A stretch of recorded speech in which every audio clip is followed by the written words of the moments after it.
Hello everyone, this is Vibhuti Mishra and welcome to Vibhuti Mishra classes. कैसे हैं आप सब लोग? आई होप सब लोग बहुत अच्छे से होंगे। तो बच्चों, इस वीडियो में हम CUET 2023 के फिजिक्स डोमेन के चैप्टर नंबर 1 की कंप्लीट रिवीजन करने वाले हैं। इसमें हम हर चीज को बहुत अच्छे से डिटेल में डिस्कस करते हुए आगे बढ़ेंगे। तो चलिए बच्चों, स्टार्ट करते हैं इस वीडियो को। और हमारा जो फर्स्ट चैप्टर है वो इलेक्ट्रिक चार्जेस एंड फील्ड है। तो सबसे पहले हम किसके बारे में पढ़ने वाले हैं बच्चों? इलेक्ट्रिक चार्ज के बारे में। क्या आखिरकार इलेक्ट्रिक चार्ज होता क्या है? तो इलेक्ट्रिक चार्ज किसी भी बॉडी का एक इंट्रिंसिक प्रॉपर्टी होता है जिसकी वजह से कोई भी मैटर क्या करता है, या कोई भी बॉडी कह सकते हैं बच्चों, कि वो या तो प्रोड्यूस करेगा या एक्सपीरियंस करेगा किसी चीज को, इलेक्ट्रिक फोर्स को। यानी कि अगर मान लीजिए मैं इस पेन को एक चार्ज दे देता हूं, तो अगर इस चार्ज के पास कोई दूसरा चार्ज बॉडी आएगा तो ये उस पे फोर्स लगाएगा, यानी ये प्रोड्यूस कर रहा है इलेक्ट्रिक फोर्स को। और अगर ये चार्ज बॉडी, ये पेन अगर किसी दूसरे स्ट्रॉन्गर चार्ज बॉडी के अंदर जाता है तो वो जो चार्ज होगा वो इस पे फोर्स लगाएगा, यानी कि ये एक्सपीरियंस करेगा, है ना। तो ऐसा होता है, जब भी बॉडी पे चार्ज आ जाता है तो वो या तो इलेक्ट्रिक फोर्स को प्रोड्यूस करेगा या एक्सपीरियंस करेगा। अब चार्ज का कि अगर हम अगली बात करें कि चार्ज का यूनिट क्या होता है, और खास करके अगर हम इसमें बात करें कि SI यूनिट क्या होता है, तो चार्ज का जो SI यूनिट है वो क्या है? बेसिकली कूलम है ना। चार्ज का SI यूनिट कूलम है। अब और चार्ज होता कितने टाइप का है? तो टाइप्स ऑफ चार्ज जो होगा बच्चों वो दो तरीके का होता है। जैसे कि हमें पता है, एक पॉजिटिव चार्ज होता है और एक नेगेटिव चार्ज होता है ना। पॉजिटिव चार्ज और नेगेटिव चार्ज हो गया। और पॉजिटिव पॉजिटिव हमेशा और नेगेटिव नेगेटिव हमेशा क्या करता है बच्चों? ये रिपेल करता है, हमेशा रिपल्शन होगा, यानी कि इसके बीच में हमेशा दुश्मनी होगी जी, कभी भी इनके बीच में प्यार नहीं होता है। और अगर प्लस माइनस या माइनस प्लस की बात करें तो ये हमेशा एक दूसरे को क्या करते हैं? प्यार करते हैं, यानी कि हमेशा इनके बीच में अट्रैक्शन होता है। ठीक है। अब पॉजिटिव और नेगेटिव चार्ज आता कहां से है? तो जैसे किसी भी एटम के पास का जो फंडामेंटल पार्टिकल होता है वो इलेक्ट्रॉन, प्रोटॉन और न्यूट्रॉन होता है। यानी कि इलेक्ट्रॉन बेसिकली चार्ज का कंसेप्ट देता है हमें। किसी भी बॉडी के पास अगर चार्ज आएगा तो वो इलेक्ट्रॉन की वजह से आता है, जो कि हम आगे डिस्कस करने वाले हैं। अब एक इलेक्ट्रॉन पे चार्ज होता क्या है? तो चार्ज ऑन 1 इलेक्ट्रॉन की अगर हम बात करें तो -1.6 इंटू 10 का पावर -19 कूलम होता है। और ऐसे ही अगर हम बात करें तो चार्ज ऑन 1 प्रोटॉन जो होगा बच्चों वो कितना होता है? +1.6 इंटू 10 का पावर -19 कूलम। तो ये सारी चीजें सबको पता है, बहुत अच्छे से आप लोगों ने 12th क्लास की प्रिपरेशन में इन सब चीजों को कर रखा है। तो जब मैं इन चीजों को पढ़ाता जाऊं तो साथ साथ इन चीजों को रिवाइज करते जाइए, है ना। साथ ही साथ लिखते जाइए, रिवाइज करते जाइए, बोलते जाइए, ताकि ये चीजें बहुत अच्छे से हमारे दिमाग में फिट हो सके। तो जब हमें एग्जाम में चाहिए होता है तो हमें एकदम से ये चीजें याद आ सके, है ना। बहुत छोटी छोटी चीजें हैं बट बहुत काम की चीजें होती हैं ये सब चीज। तो प्रोटॉन का चार्ज पता लग गया, इलेक्ट्रॉन का चार्ज पता लग गया हमसे। दो टाइप के चार्ज होते हैं, सिमिलर चार्जेस रिपेल करता है, डिसिमिलर चार्जेस क्या करता है बच्चों? एक दूसरे को अट्रैक्ट करता है। अब अगली बातचीत ये है कि आखिरकार बॉडी पे पॉजिटिव चार्ज कब आता है और नेगेटिव चार्ज कब आता है ना। तो जैसा कि हमें पता है कि हर बॉडी अल्टीमेटली क्या होता है? इनिशियली क्या होता है? न्यूट्रल होता है ना। यानी न्यूट्रल का मतलब है कि नंबर ऑफ इलेक्ट्रॉन क्या होगा? नंबर ऑफ प्रोटॉन के बराबर होगा, अगर कोई भी न्यूट्रल बॉडी लेते हैं हम तो। अब अगर ये न्यूट्रल बॉडी है और इसने इलेक्ट्रॉन को लूज कर लिया है, लूजेस इलेक्ट्रॉन, तो अगर ये इलेक्ट्रॉन को लूज करेगा तो बाद में इस बॉडी के पास क्या हो जाएगा बच्चों? नंबर ऑफ इलेक्ट्रॉन कम हो जाएगा और प्रोटॉन ज्यादा हो जाएगा। और जैसे ही ऐसा होगा, इसकी वजह, इसका मतलब है प्रोटॉन ज्यादा होने का मतलब है कि इस पे ओवरऑल पॉजिटिव चार्ज डेवलप हो जाएगा। तो ये जो बॉडी होगा वो बाद में पॉजिटिवली चार्ज हो जाएगा। इस तरीके से हम ये कह सकते हैं कि ये बॉडी पॉजिटिवली चार्ज हो गया, है ना। ऐसे ही अगर ये बॉडी इलेक्ट्रॉन को एक्सेप्ट कर लेता है, मान लीजिए number of electron number of proton बराबर था, इक्वल, और अब अगर ये एक्सेप्ट करता है, एक्सेप्ट इलेक्ट्रॉन, तो जैसे ही एक्सेप्ट करेगा तो बाद में नंबर ऑफ इलेक्ट्रॉन बड़ा हो जाएगा और नंबर ऑफ प्रोटॉन क्या होगा? छोटा। तो अब इस बॉडी पे क्या हो जाएगा? ओवरऑल नेगेटिव चार्ज डेवलप हो जाएगा। तो हम ये कह सकते हैं कि ये नेगेटिवली चार्ज्ड बॉडी हो गया, है ना। तो इस तरीके से चार्ज आता है, यानी कि इलेक्ट्रॉन का ट्रांसफर होता है चार्ज होने में। प्रोटॉन कभी भी बॉडी से मूव नहीं कर सकता, क्योंकि हम सबको पता है कि वो न्यूक्लियस के अंदर न्यूट्रॉन्स के साथ, बहुत स्ट्रॉन्ग न्यूक्लियर फोर्स के साथ वो न्यूक्लियस के अंदर लाई करता है। तो प्रोटॉन को बाहर निकालना पॉसिबल नहीं है, सिर्फ इलेक्ट्रॉन या तो बॉडी पे आ सकता है या तो बॉडी से बाहर जा सकता है। तो इस तरीके से बॉडी पे पॉजिटिव और नेगेटिव चार्ज आने का कंसेप्ट आता है। अब इसमें है कि क्या जब बॉडी चार्ज हो रहा होता है तो उसका मास भी चेंज होता है? तो डेफिनेटली मास चेंज होता है। अगर हम बहुत लार्जर पर्सपेक्टिव में बात करें तब तो चेंज नहीं होता है, ओवरऑल बहुत ज्यादा चेंज चेंज देखने को नहीं मिलता है, लेकिन क्योंकि हम इलेक्ट्रॉन के लेवल की स्टडी कर रहे हैं तो हाँ डेफिनेटली इसका मास चेंज होगा। तो अगर मान लीजिए कि एक न्यूट्रल बॉडी का मास m था और जब ये इलेक्ट्रॉन लूज कर लेता है तो उसका मास m डैश हो गया, तो लूज करने पे क्योंकि इसने इलेक्ट्रॉन लूज किया है तो m डैश क्या होगा, कम होगा m से, यानी कि बाद में पॉजिटिवली चार्ज्ड बॉडी का मास कम होता है उसके खुद के आयन से। और अगर हम एक्सेप्ट करने वाले कंडीशन की बात करें तो न्यूट्रल बॉडी का मास m है और इसका मास m डैश है, तो बाद में इसका मास क्या हो जाएगा, m डैश बड़ा होगा और m क्या हो जाएगा, छोटा हो जाएगा। यानी कि नेगेटिवली चार्ज्ड बॉडी का मास क्या होता है, ज्यादा होता है उसके खुद के न्यूट्रल एटम से। ठीक है, तो ये रही बात किसकी बच्चों की, आखिरकार पॉजिटिव चार्ज कब आता है, नेगेटिव चार्ज कब आता है। अब चार्ज की जो बहुत इंपॉर्टेंट प्रॉपर्टीज हैं उनमें से 3 प्रॉपर्टीज बहुत इंपॉर्टेंट है। एक की चार्ज एडिटिविटी का नेचर शो करता है, चार्ज क्वांटाइज्ड होता है यानी कि क्वांटाइजेशन ऑफ चार्ज का प्रिंसिपल आता है हमारे पास, और तीसरी प्रॉपर्टी है इसके अंदर कि वो चार्ज क्या होता है बच्चों, कंजर्व्ड होता है हमेशा, है ना।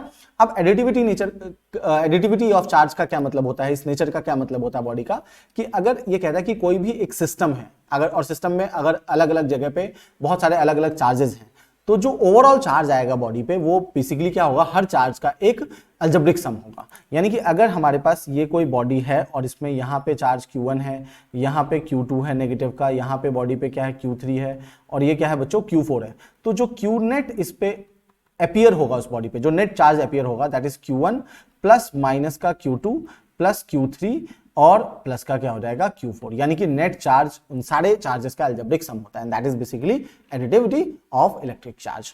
ठीक है, अब अगर आगे की बात करें कि क्वांटाइजेशन ऑफ चार्ज क्या होता है, तो क्वांटाइजेशन ऑफ चार्ज का मतलब होता है कि कोई भी बॉडी पे जो चार्ज आता है वो या तो इलेक्ट्रॉन के आने से होगा या तो इलेक्ट्रॉन के जाने से होगा इसका। यानी अगर बॉडी पे चार्ज है तो वो इलेक्ट्रॉन से मिलकर बना है, तो जो नंबर ऑफ इलेक्ट्रॉन उस चार्ज को बनाने के लिए चाहिए वो नंबर कभी भी फ्रैक्शन में नहीं हो सकता है। यानी कि इसका जो मतलब है कि charge present on a body और object is always in the form of an integral multiple of electron, है ना। यानी कि 15 कूलम को बनाने में जो नंबर ऑफ इलेक्ट्रॉन लगा होगा वो कभी भी फ्रैक्शन में नहीं हो सकता, वो 2/3 नहीं हो सकता, 1 पॉइंट मतलब फ्रैक्शन नहीं हो सकता वो चीज।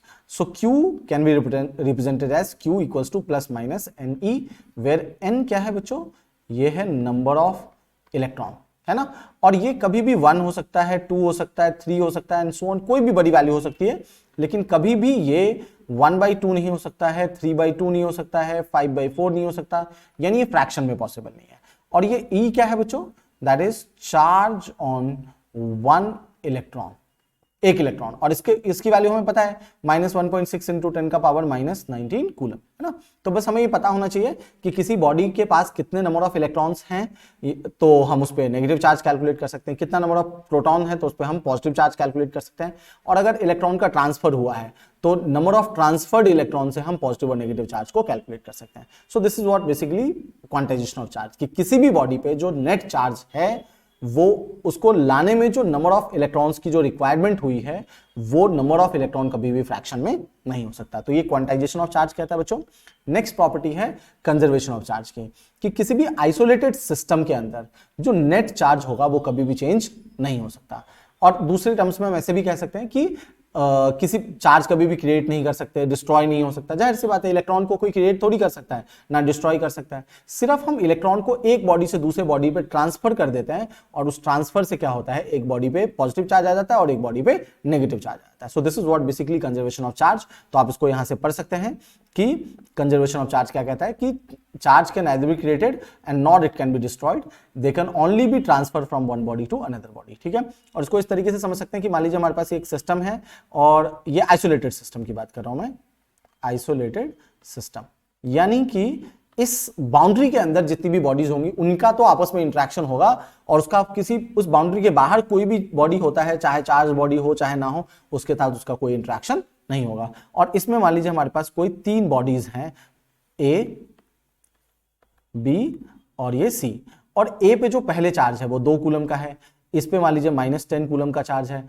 और इस पे जो है वो 5 कूलम का चार्ज है। तो ABC पे चार्ज हो गया। अब जैसे ही हमने चार्ज दिया तो इनके बीच में आपस में क्या होगा, इंटरेक्शन होगा, और इंटरेक्शन होने के बाद मान लीजिए थोड़ी देर बाद इसका जो इस सिस्टम में जो 3 बॉडीज हैं उन पे चार्जेस क्या हो गए, चेंज हो गए, और चेंज होने के बाद जो कंडीशन बनी वो A पे मान लीजिए मेरे पास 5 कूलम का चार्ज हो गया। ये जो B वाला बॉडी था उस पे मैंने बोला कि 7 कूलम का चार्ज हो गया, और इस C पे अगर हमसे चार्ज पूछा जाए कि कितना है, तो हम बहुत सिंपल कर सकते हैं कि इसके चार्ज को ऐड कर लो और इसके जो दो बॉडी का चार्ज पता है उसको ऐड करके, और इस C वाले को हम क्या ले सकते हैं, लेट सपोज ये x कूलम का चार्ज है इसके पास, और उसको इक्वेट कर देंगे, यानी कि 2 प्लस माइनस का 10 और प्लस का 5, that should be equals to 5 plus 7 plus का x, ऐसा हो जाएगा।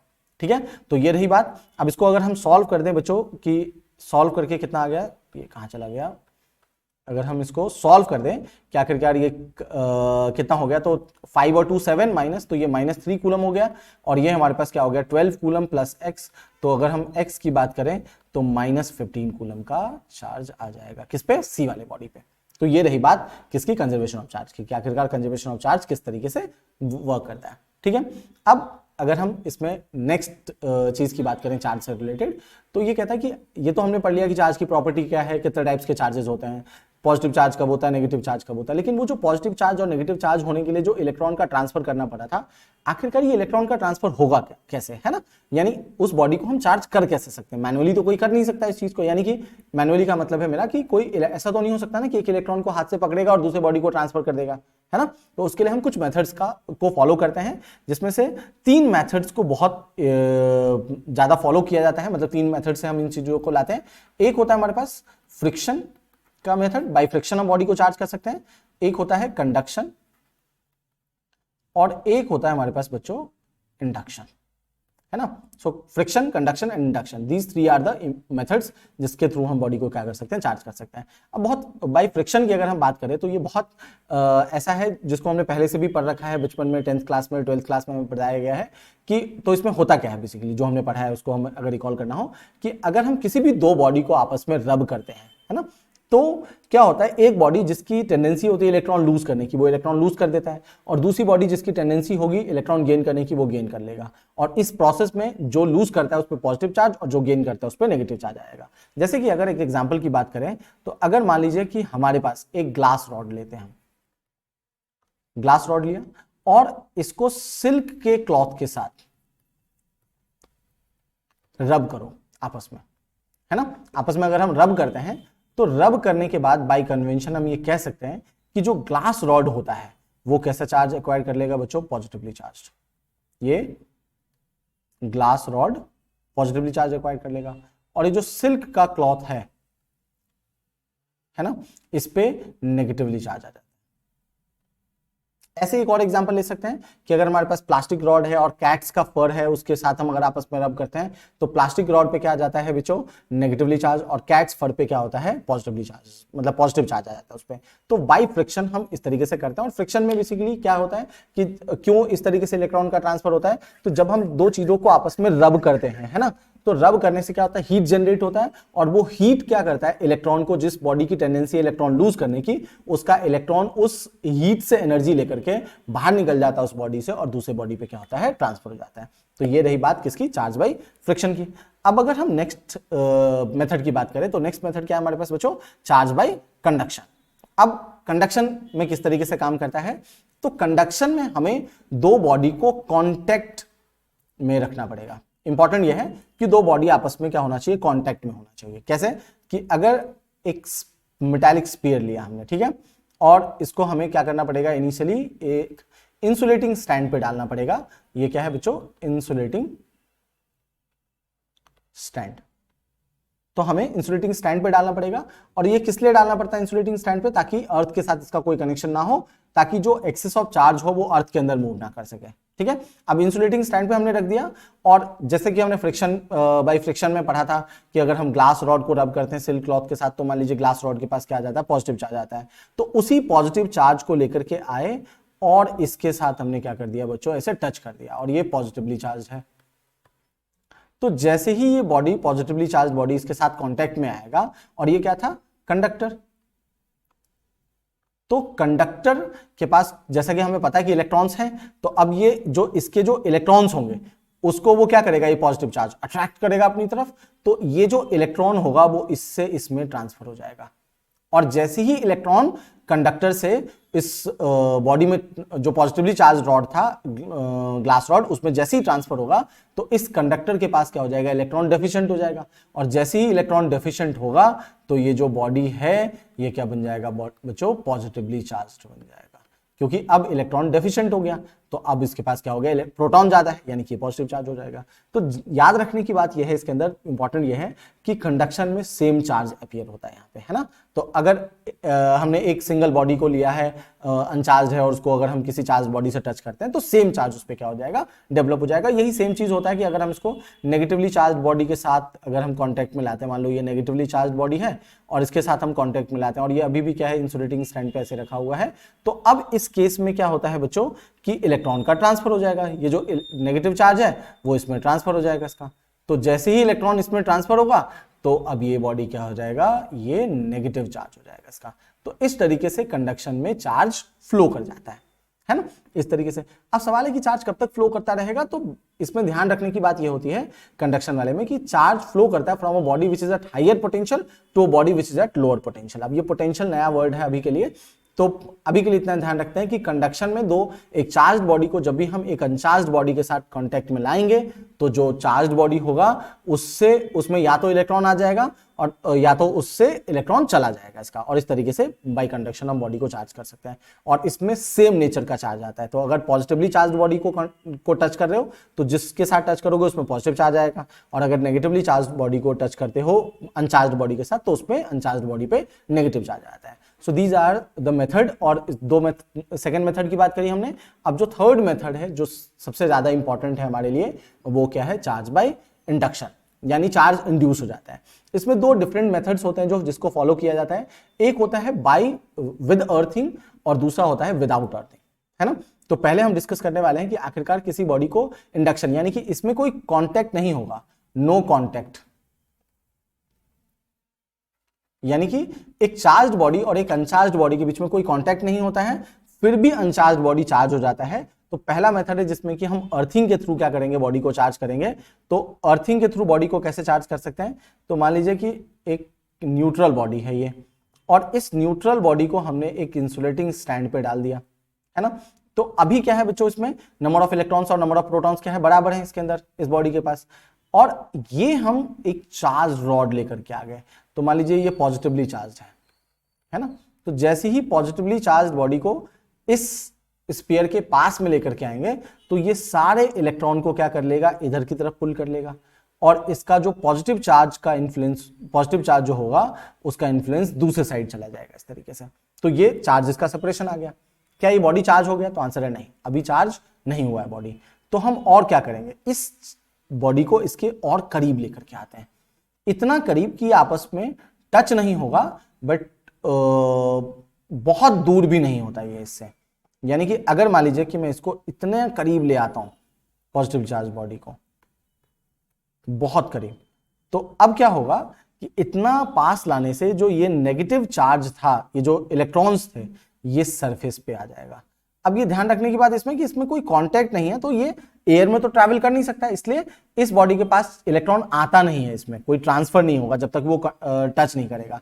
अभी पास में है लेकिन इतना पास कांटेक्ट नहीं है उसके बीच में, यानी कि जो इलेक्ट्रॉन सरफेस पे आया वो ट्रैवल नहीं करेगा वहां पे, बस वो सरफेस पे आ गया है। और पॉजिटिव चार्ज तो यहाँ पे है ही अभी से, मतलब उसका इन्फ्लुएंस इस तरीके से है। क्या ये बॉडी चार्ज हो गया, तो आंसर है नहीं, अभी भी चार्ज नहीं हुआ है। बेशक इलेक्ट्रॉन सरफेस पे चला गया है, लेकिन वो सरफेस पे किसके इन्फ्लुएंस में है, वो जो चार्ज बॉडी हम लेकर के आए हैं उसकी वजह से है। तो अगर हम इस बॉडी को चार्ज करना चाहते हैं तो अब हमें, क्योंकि अब ये चार्ज क्यों नहीं हो रहा है, क्योंकि जैसे ही आप इस बॉडी को हम नाम दे देते हैं, एक नाम से जानते हैं, इसको बोलते हैं हम इंड्यूसिंग बॉडी, यानी जो चार्ज इंड्यूस करवाएगा उसको इंड्यूसिंग बॉडी, और जिस पे चार्ज आता है इसको हम क्या बोलते हैं, इंड्यूस्ड बॉडी। ये इंड्यूस्ड बॉडी होगा इसका, है ना। तो अब क्या हुआ कि जब तक ये इंड्यूसिंग बॉडी है तब तक वो इलेक्ट्रॉन बाहर है, लेकिन जैसे इंड्यूसिंग बॉडी हटेगा वो सारा का सारा इलेक्ट्रॉन, ये इलेक्ट्रॉन यहां से इधर शिफ्ट हो जाएगा फिर से।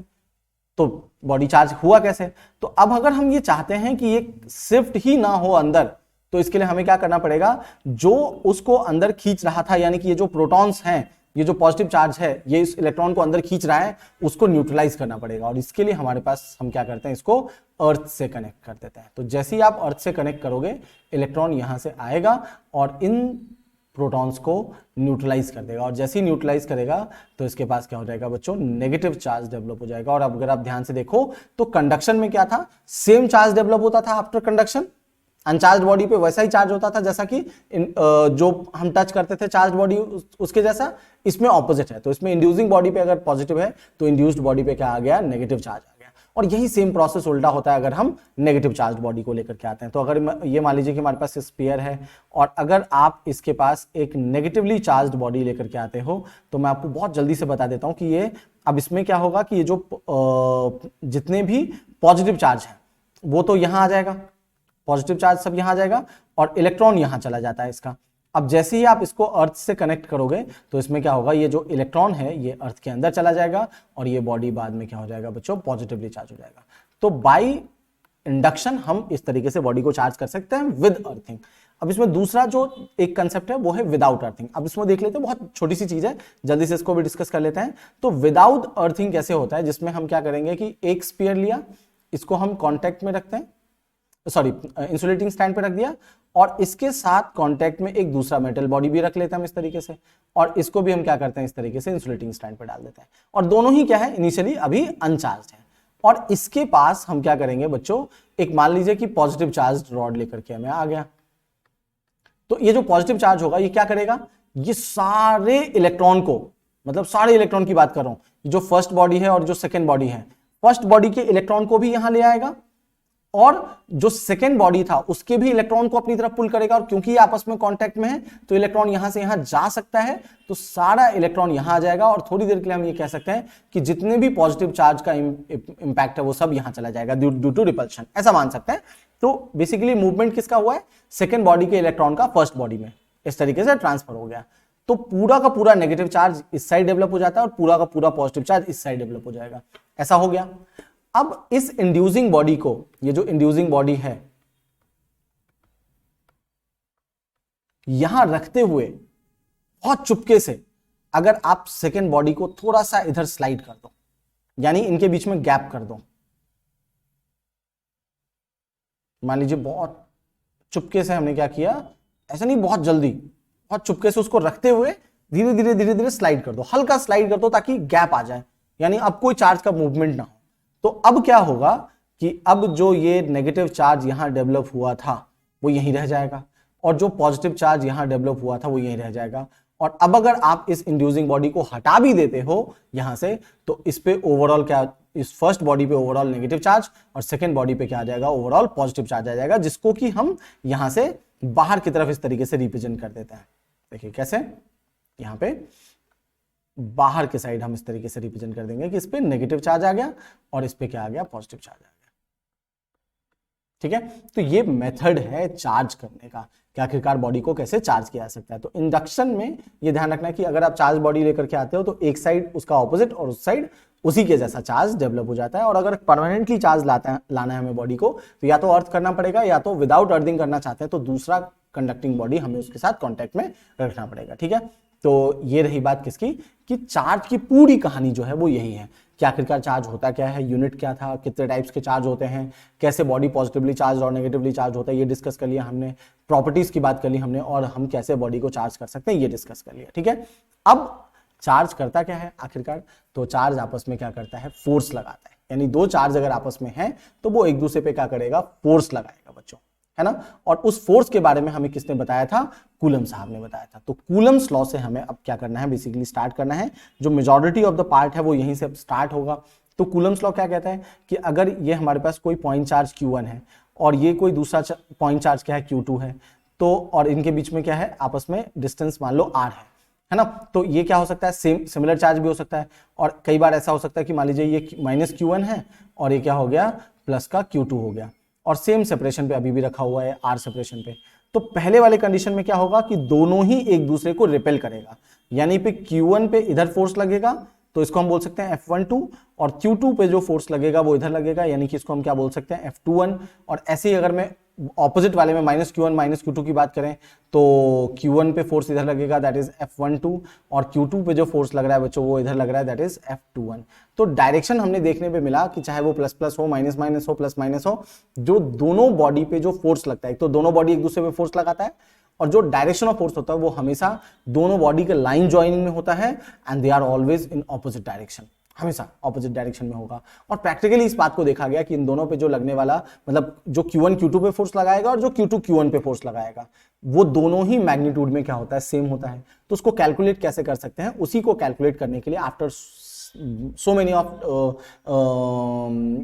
practicals जो एक्सपेरिमेंट करने के बाद जो कूलम साहब ने हमें बताया कि आखिरकार इसके बीच का फोर्स क्या होगा, तो उसका फॉर्मूला हमें जो पढ़ना है दैट इज कि इलेक्ट्रोस्टैटिक, जिसको कूलम्स लॉ से जानते हैं हम, कि electrostatic force between two charges is directly proportional to the product of their charges that is directly proportional to Q1 Q2 and inversely proportional to the square of distance between two charges, यानी कि F is proportional to inversely proportional to 1/r²। और अगर इन दोनों चीजों को अगर आप combine कर दो तो हम कह सकते हैं कि force is proportional to Q1 Q2 upon क्या हो जाएगा बच्चों, r² हो जाएगा।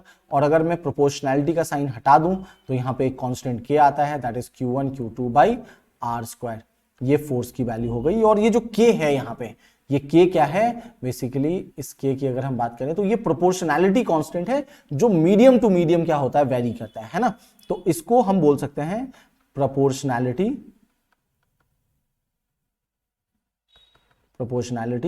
कांस्टेंट। और इसकी वैल्यू क्या होती है, तो K होता है 1/4 पाई एप्सिलॉन नॉट और इसकी वैल्यू होगी 9 × 10⁹ न्यूटन मीटर स्क्वायर पर कूलम स्क्वायर। ठीक है, तो ये इसकी वैल्यू रही। तो हम फोर्स को पूरा अगर हम लिखेंगे तो हम इसको ऐसे लिख सकते हैं 1/4 पाई epsilon not Q1 Q2 by r² हो गया। और ये जो हमने लिखा ये एप्सिलॉन नॉट होता है और इसको हम क्या बोलते हैं कि absolute electrical permittivity of free space है ना। और इसकी मतलब फ्री स्पेस का मतलब दो ही मीडियम है, या तो एयर होगा या वैक्यूम होगा। ठीक है, दो ही मीडियम। और इसकी वैल्यू क्या होती है, तो हम सबको पता है 8.854 × 10⁻⁻12 coulomb square upon newton metre square. ये एप्सिलॉन नॉट की वैल्यू है। लेकिन ये सिर्फ एयर और मीडियम वैक्यूम के लिए, कोई और मीडियम होगा तो ये फोर्स क्या हो जाएगा, कुछ और हो जाएगा। तो अब ये जो परमिटिविटी है ना, ये हर मीडियम के लिए अलग अलग होता है। तो हम इसमें एक चीज डिफाइन करते हैं जिसको बोलते हैं रिलेटिव परमिटिविटी, जिसको कि आप एप्सिलॉन r से डिनोट करते हो या K से डिनोट करते हो। तो ये होता है एप्सिलॉन अपॉन एप्सिलॉन नॉट। और ये एप्सिलॉन क्या है, तो ये किसी भी मीडियम का परमिटिविटी है। सो परमिटिविटी ऑफ मीडियम, किसी भी मीडियम का परमिटिविटी। और ये किसका है, परमिटिविटी फ्री स्पेस का है। और इसको हम बोलते हैं बच्चों रिलेटिव परमिटिविटी, या आप डाई इलेक्ट्रिक कांस्टेंट भी कह सकते हैं इसको। ये हर मीडियम के लिए क्या होता है, अलग अलग होता है और ये फिक्स्ड होता है। तो ये आपको क्वेश्चन में गिवन होगा। तो किसी भी मीडियम का अगर आप परमिटिविटी निकालना चाहते हो तो आप या तो epsilon r in times epsilon not लिख दो, या आप इसको कह सकते हो कि K times epsilon not. Mostly ये K एप्सिलॉन नॉट फॉलो किया जाता है, बट अगर आपको इस K में और ये जो 1/4 पाई एप्सिलॉन नॉट वाला K है इसमें अगर आपको कंफ्यूजन है तो आप ये वाला फॉर्मूला यूज कर सकते हो एप्सिलॉन r वाला। तो किसी भी मीडियम के अंदर अगर हम फोर्स की बात करें कि फोर्स इन मीडियम क्या होगा, तो हम क्या लिख सकते हैं 1/4 pi epsilon Q1 Q2 by r²। और इस एप्सिलॉन की जगह पे अगर मैं ये वाली वैल्यू पुट कर दूं तो फोर्स इन मीडियम हो जाएगा बच्चों 1/4 पाई K times epsilon not Q1 Q2 by r²। यानी ये पूरा का पूरा फोर्स जो हो गया फोर्स इन मीडियम, वो force in free space upon में डाइलेक्ट्रिक कांस्टेंट आ जाता है। ये रही बात। ठीक है, तो किसी भी दो चार्ज के बीच में हम फोर्स कैसे कैलकुलेट कर सकते हैं ये हमने पढ़ लिया। तो ये अगर वो फ्री स्पेस में है, एयर और वैक्यूम है, so simply apply the formula 1/4 pi epsilon not Q1 Q2 by r²। और अगर वो किस में है बच्चों, मीडियम में है, तो उसको हम क्या कर सकते हैं, वहां पे जो एप्सिलॉन आएगा उस मीडियम का, या ये वाला फॉर्मूला अप्लाई कर सकते हैं 1/4 pi epsilon Q1 Q2 by r², और एप्सिलॉन को आप इस वाले फॉर्मूले से अप्लाई कर लो, निकाल के और फिर पुट कर दो। और अगर आपको फोर्स इन फ्री स्पेस दे रखा है और किसी और मीडियम में फोर्स निकालना है जिसका आपको डाइलेक्ट्रिक कांस्टेंट दे रखा है, तो सिंपली हम इस वाले फॉर्मूले को अप्लाई कर सकते हैं कि force in free space upon dielectric constant of that medium, and we will get the amount of force in that medium. ठीक है, तो ये कहानी है किसकी, फोर्स की, कि दो चार्जेस के बीच में आखिरकार फोर्स जो लगता है उसको हम कैसे कैलकुलेट कर सकते हैं। ये मैग्नीट्यूड की बात है, इसमें डायरेक्शन भी होता है, तो डायरेक्शन की भी बात करेंगे, मतलब जब हम इससे रिलेटेड न्यूमेरिकल्स करेंगे, क्वेश्चंस करेंगे, तो और डिटेल में बात करेंगे इसका। और डायरेक्शन देने के लिए हम क्या करते हैं, किसी भी वेक्टर क्वांटिटी को यूनिट वेक्टर से मल्टीप्लाई करते हैं जिस डायरेक्शन में वो एक्ट कर रहा होता है। ठीक है, तो अब जो नेक्स्ट कंसेप्ट है हमारे पास इस चैप्टर के अंदर, वो है इलेक्ट्रिक फील्ड का, है ना, कि चार्ज जिसके बारे में हमने पहले डिस्कस किया है, तो चार्ज जब किसी बॉडी पे आता है तो वो अपने चारों साइड क्या चीज प्रोड्यूस करता है, तो उसका नाम होता है इलेक्ट्रिक फील्ड। वो अपने चारों साइड कुछ तो ऐसा प्रोड्यूस करेगा ना, जिसकी वजह से अगर उसके अंदर कोई दूसरा बॉडी आता है तो वो फोर्स लगाएगा, और अगर वो किसी दूसरे चार्ज के फील्ड के अंदर जाएगा तो वो फोर्स एक्सपीरियंस करेगा। तो वो जो जिसकी वजह से फोर्स लगता है या चार्ज जो अपने चारों साइड प्रोड्यूस करता है, उसको हम क्या बोलते हैं, इलेक्ट्रिक फील्ड। यानी कि अगर हमें इसको डिफाइन करना है बच्चों कि चार्ज आखिरकार है, इलेक्ट्रिक फील्ड क्या है, तो हम इसको कह सकते हैं कि it is a space around a charge body in which electrostatic force of attraction and repulsion can be experienced। ठीक है, कि जिसके किसी भी चार्ज के चारों साइड का वो स्पेस जिसके अंदर हम इलेक्ट्रोस्टैटिक फोर्स ऑफ अट्रैक्शन और रिपल्शन को एक्सपीरियंस कर सकें, है ना। यानी कि अगर ये मान लीजिए हमारे पास चार्ज है, तो उसके चारों साइड का कोई तो स्पेस होगा, वो दिखता थोड़ी है हमें, लेकिन हम एक्सपीरियंस कर सकते हैं। किसके थ्रू एक्सपीरियंस कर सकते हैं, तो मान लीजिए कि अगर मैंने एक टेस्ट चार्ज लिया है Q0, इसको क्या बोल रहे हैं बच्चों, टेस्ट चार्ज, और ये अपने आप में बहुत छोटा होता है, अप्रोचेस टू जीरो, किसके रिस्पेक्ट में, इस Q के रिस्पेक्ट में, क्योंकि अगर इसका खुद का फील्ड बहुत बड़ा होगा तो हम इसके फील्ड के बारे में बहुत अच्छे से स्टडी नहीं कर सकते हैं, जान नहीं सकते हैं। तो हमें इस कैपिटल Q चार्ज के क्या करना है, जिसको कि हम क्या बोलते हैं, सोर्स चार्ज। तो हमें सोर्स चार्ज के बारे में स्टडी करना होता है, तो जो टेस्ट चार्ज होगा उसको हम क्या करते हैं, बहुत छोटा रखते हैं। ठीक है, तो अगर ये इसके अंदर आएगा, तो अब देखिए होता क्या है कि इसके अंदर मान लीजिए यहां पे है, तो ये फोर्स लगाएगा इसको, रिपल्सिव फोर्स इस डायरेक्शन में।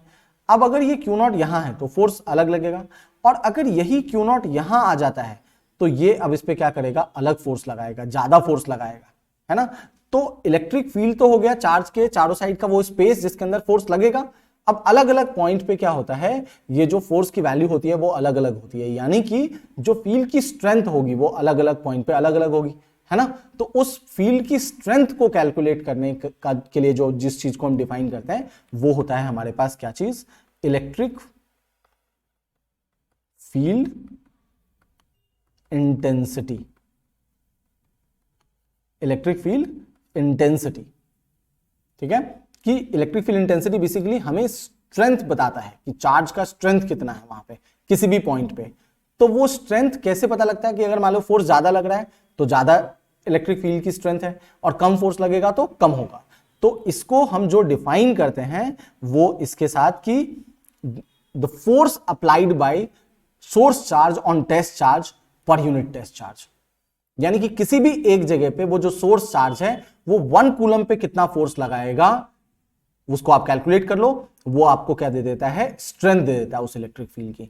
तो हम अगर इसको डिफाइन करें तो E इक्वल्स टू क्या हो जाता है बच्चों, F अपॉन में Q0, यानी force acting per unit charge. अब इसकी डेफिनेशन से मतलब नहीं है, हमें फॉर्मूला पता होना चाहिए, तो ये इसलिए हमने इसके टर्म्स में पढ़ा कि force acting per unit charge is basically electric field intensity, ठीक है, eight that point inside the electric field.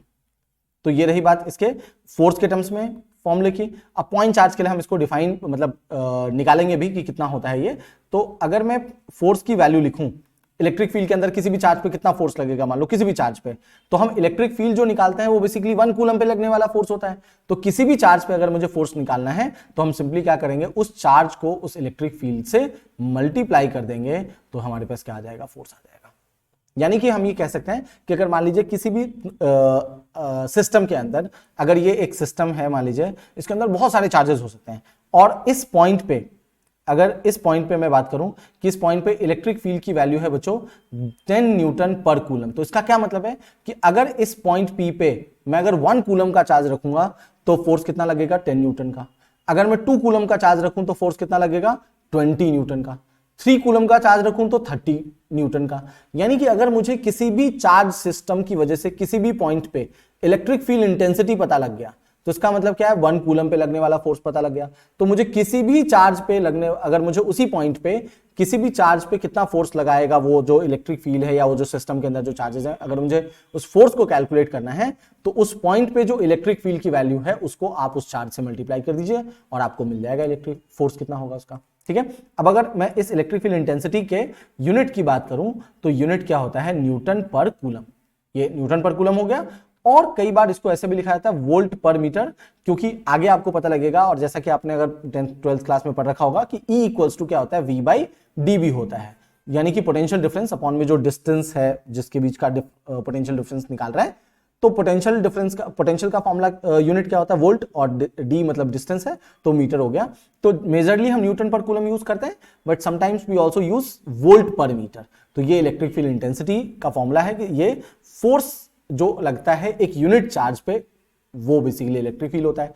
अब किसी भी पॉइंट चार्ज की वजह से हमें इलेक्ट्रिक फील्ड इंटेंसिटी कितना मिलता है, हमें वो जानना है। So electric field intensity due to a point charge,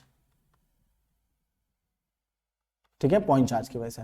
तो अगर मान लीजिए कि इस पॉइंट पे मैंने कैपिटल क्यू चार्ज रख रखा है और मुझे इस पॉइंट पे, यहां से किसी भी r डिस्टेंस के इस पॉइंट पे, इस Q नॉट पे, इस पॉइंट P पे मुझे क्या करना है, इलेक्ट्रिक फील्ड इंटेंसिटी कैलकुलेट करना है। तो सबसे पहले ये देखिए कि ये Q चार्ज इस Q नॉट पे कितना फोर्स लगाएगा, तो ये रिपेल करेगा तो फोर्स F है, और ये जो फोर्स होगा on Q naught due to capital Q, उसकी वैल्यू क्या होगी, तो K capital Q naught upon में r², और अगर वेक्टर फॉर्म में लिखना चाहते हो तो r कैप से मल्टीप्लाई कर दो, क्योंकि यूनिट वेक्टर से मल्टीप्लाई करता है, जिस डायरेक्शन में वो लग रहा होता है। तो जो फोर्स है हमारा वो इस r के डायरेक्शन में लग रहा है, यानी कि r कैप के साथ मल्टीप्लाई कर दोगे तो you will get force in vector form. तो इलेक्ट्रिक फील्ड इंटेंसिटी अगर हम निकालते हैं तो वो क्या होता है, फोर्स अपॉन Q नॉट। अगर मैं इसको डिवाइड कर दूं K Q not by r², r cap upon में Q नॉट से, तो ये कट गया, और जो इलेक्ट्रिक फील्ड इंटेंसिटी आ गया दैट इज KQ/r² और r कैप। ये वेक्टर फॉर्म में है। और अगर मैं मैग्नीट्यूड की बात करूं तो इसका जो फॉर्मूला आ जाएगा वो KQ/r², जैसा कि हमें पता है, और इसको आप ऐसे लिख सकते हैं, K की वैल्यू क्या होती है, 1/4πε0 Q/r²। So this is the magnitude of electric field intensity due to a point charge, है ना। तो हमें पॉइंट चार्ज की वजह से पता लग गया कि इलेक्ट्रिक फील्ड इंटेंसिटी कितना आएगा किसी भी पॉइंट पे। तो ये फॉर्मूला लगाएंगे और हमारे पास इलेक्ट्रिक फील्ड इंटेंसिटी मिल जाएगा। अब जो डायरेक्शन ऑफ इलेक्ट्रिक फील्ड होगा किसी भी पॉइंट चार्ज की वजह से, वो डायरेक्शन इंपॉर्टेंट है कैलकुलेशन के लिए। बाकी तो इलेक्ट्रिक फील्ड का डायरेक्शन, मतलब इलेक्ट्रिक फील्ड किस डायरेक्शन में होता है वो हम ड्रॉ करेंगे इलेक्ट्रिक फील्ड लाइंस को। तो जो direction of electric field intensity होगा due to a point charge, तो अगर ये कैपिटल क्यू चार्ज है और मान लीजिए कि मुझसे इस पॉइंट पे पूछा गया कि डायरेक्शन क्या है, तो बहुत सिंपल सी बात है कि यहाँ पे +1 कूलम का चार्ज रख लीजिए, और अगर ये प्लस है तो ये प्लस को क्या करेगा, रिपेल करेगा। और हम हमेशा जिस पॉइंट पे इलेक्ट्रिक फील्ड इंटेंसिटी निकालना होता है, अगर हमें एज्यूम करना है तो वहां पे हम +1 कूलम का चार्ज रख देते हैं। तो अब क्या होगा कि ये प्लस क्यू जो सोर्स चार्ज है वो 1 कूलम को रिपेल करेगा, यानी कि यहाँ पे जो इलेक्ट्रिक फील्ड इंटेंसिटी का डायरेक्शन होगा वो ऐसे। और अगर यही चार्ज हमारे पास नेगेटिव होता, जो सोर्स चार्ज है, मान लीजिए कि ये हमारे पास -Q होता और इसकी वजह से मुझे इस P वाले पॉइंट पे निकालना होता, जो कि यहाँ पे +1 कूलम का चार्ज रख देते हैं। तो अब क्योंकि ये इसको क्या कर रहा है, अट्रैक्ट करेगा -q +1 कूलम को, तो इस पॉइंट पे जो डायरेक्शन होगा वो इलेक्ट्रिक फील्ड इंटेंसिटी का वो इस डायरेक्शन में जाएगा। तो डायरेक्शन पता लग गया हमें कि पॉजिटिव चार्ज की वजह से क्या होता है, नेगेटिव चार्ज की वजह से क्या होता है। तो उसको अप्लाई करके हम क्या कर सकते हैं, फोर्स इलेक्ट्रिक फील्ड इंटेंसिटी का डायरेक्शन भी निकाल सकते हैं और फॉर्मूला हमें पता चल गया KQ/R²। तो ये इलेक्ट्रिक फील्ड इंटेंसिटी की वैल्यू होती है। अब आगे हम बात करने वाले हैं इसके अंदर इलेक्ट्रिक फील्ड से रिलेटेड, वो है इलेक्ट्रिक फील्ड लाइंस की। आखिरकार इलेक्ट्रिक फील्ड लाइंस क्या होती हैं। तो इलेक्ट्रिक फील्ड लाइंस बेसिकली क्या है कि एक इमेजिनरी होता है, इमेजिनरी लाइन है ना। अब ये क्योंकि इलेक्ट्रिक फील्ड हमें नहीं दिखता तो इलेक्ट्रिक फील्ड लाइंस भी नहीं दिखेगा हमें, जाहिर सी बात है।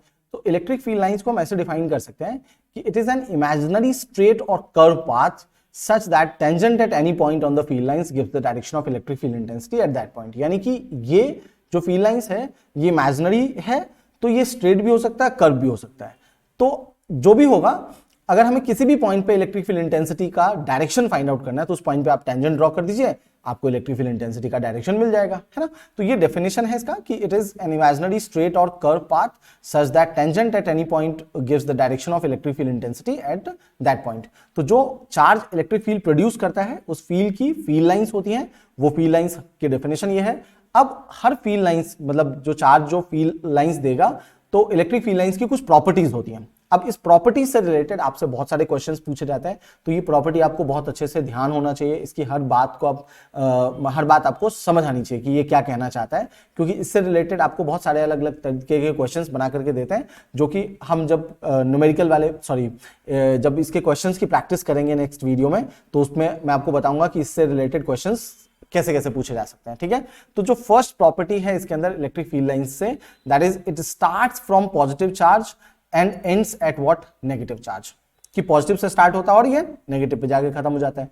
लेकिन ये हर बार के लिए पॉसिबल नहीं होता, ये डाइपोल वाले सिस्टम के लिए होता है कि अगर एक सिस्टम में पॉजिटिव है और नेगेटिव चार्ज है तो पॉजिटिव से स्टार्ट होगा और नेगेटिव पे जाके क्या होगा, खत्म हो जाएगा। लेकिन अगर एक आइसोलेटेड चार्ज बॉडी है तो आइसोलेटेड चार्ज के लिए क्या होता है, वो या तो वहां से स्टार्ट होगा या तो वहां पे खत्म हो जाएगा।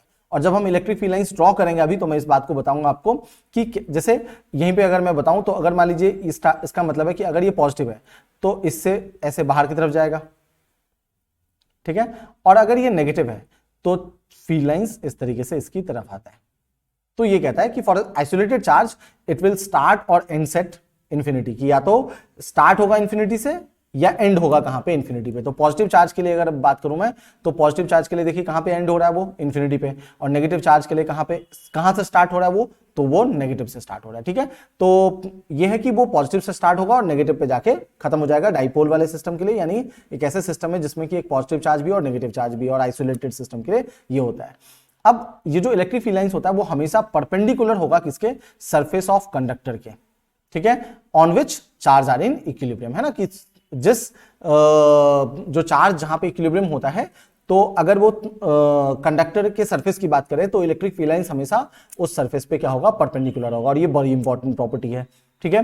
नेक्स्ट है इंटेंसिटी ऑफ फील्ड लाइन, जो होगा वो मैक्सिमम होगा वहां जहां पे फील्ड लाइंस पास पास होती है, और इंटेंसिटी वहां मिनिमम होता है जहां पे ये क्या होगा, बहुत दूर दूर होगा। तो जैसे अगर मैं इसको ऐसे बताऊं कि मान लीजिए मेरे पास इलेक्ट्रिक फील्ड लाइंस इस तरीके से है ना, तो अगर इलेक्ट्रिक फील्ड लाइंस इस तरीके से जा रहा है और हमारे पास, मैं अगर दो अलग अलग पॉइंट्स की बात करूं, मान लीजिए ये वाला पॉइंट ए है और इस वाले पॉइंट बी की बात करता हूं मैं, तो मुझे पता है कि जो ई ए होगा वो बड़ा होगा किससे, ई बी से। क्यों?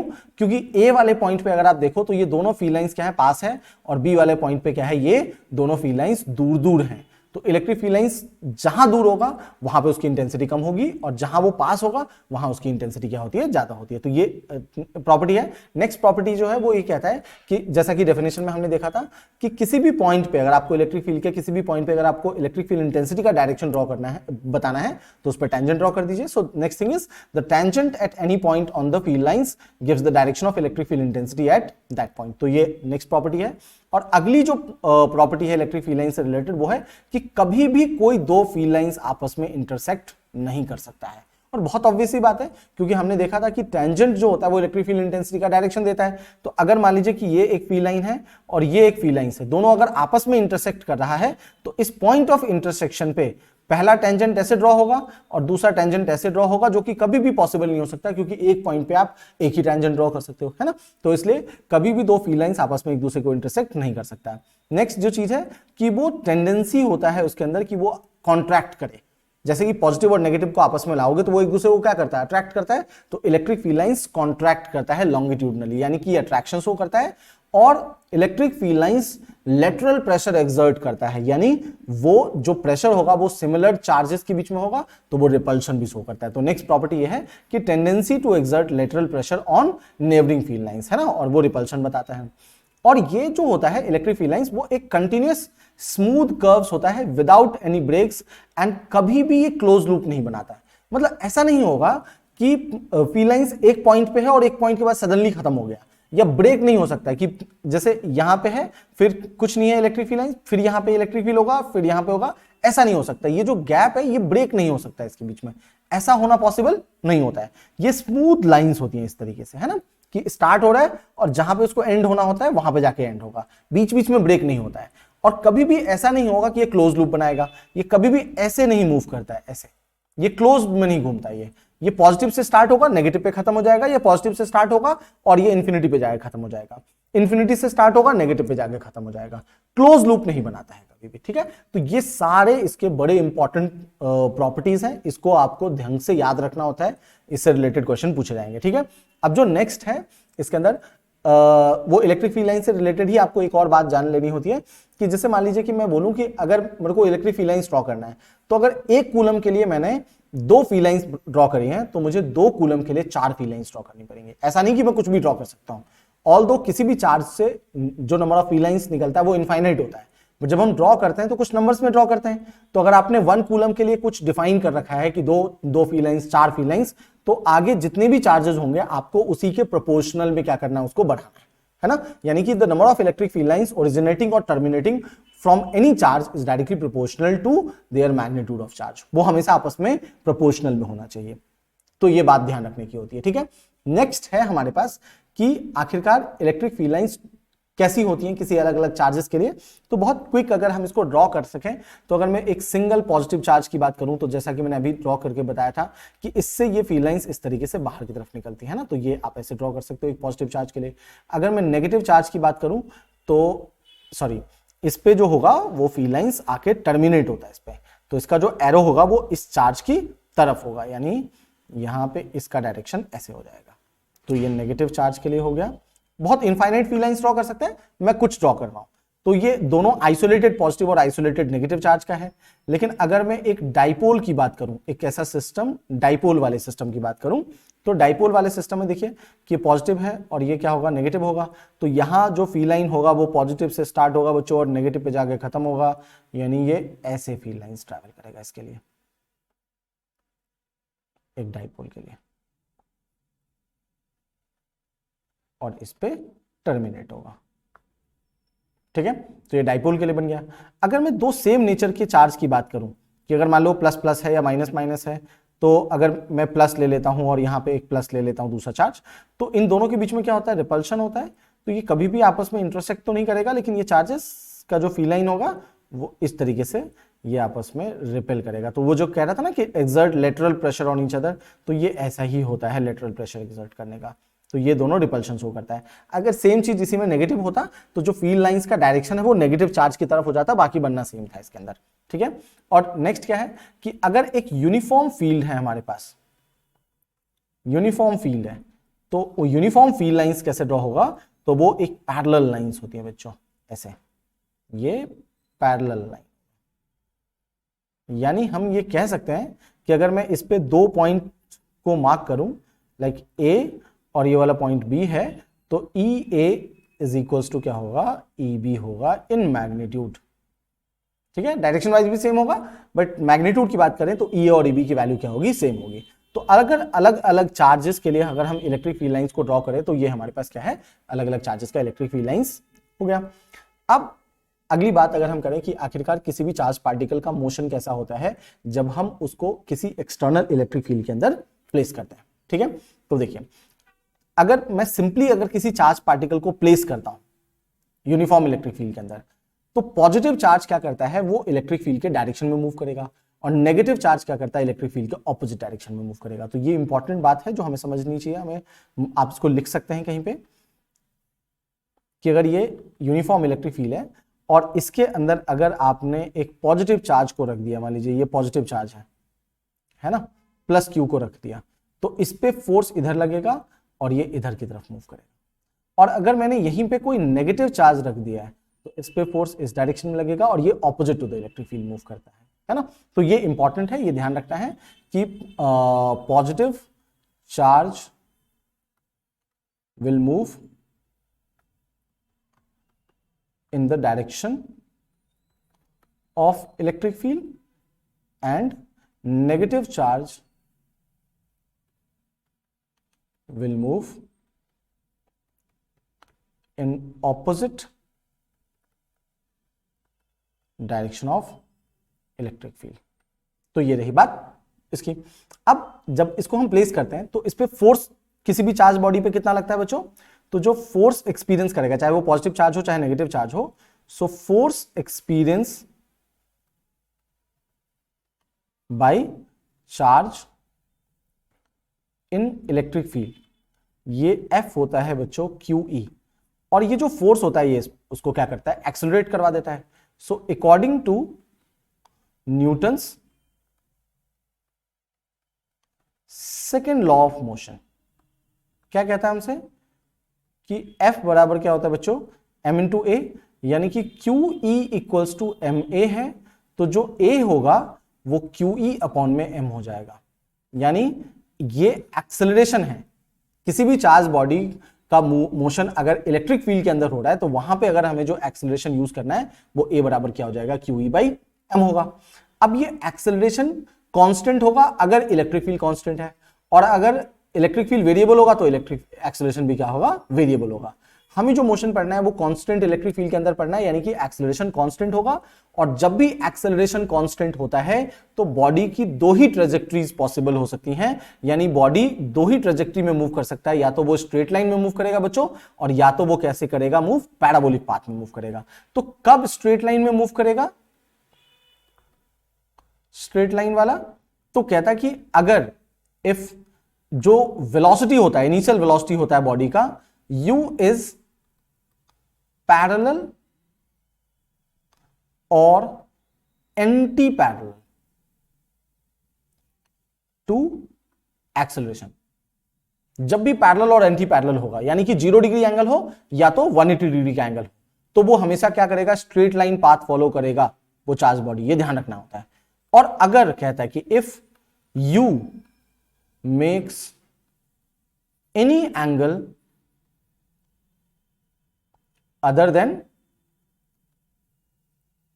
0 degree or 180 degree, then path is parabolic, यानी कि पैराबोलिक पाथ ट्रैवल करेगा। और जब पैराबोलिक पाथ ट्रैवल करता है तो बच्चों वो प्रोजेक्टाइल मोशन में जाएगा।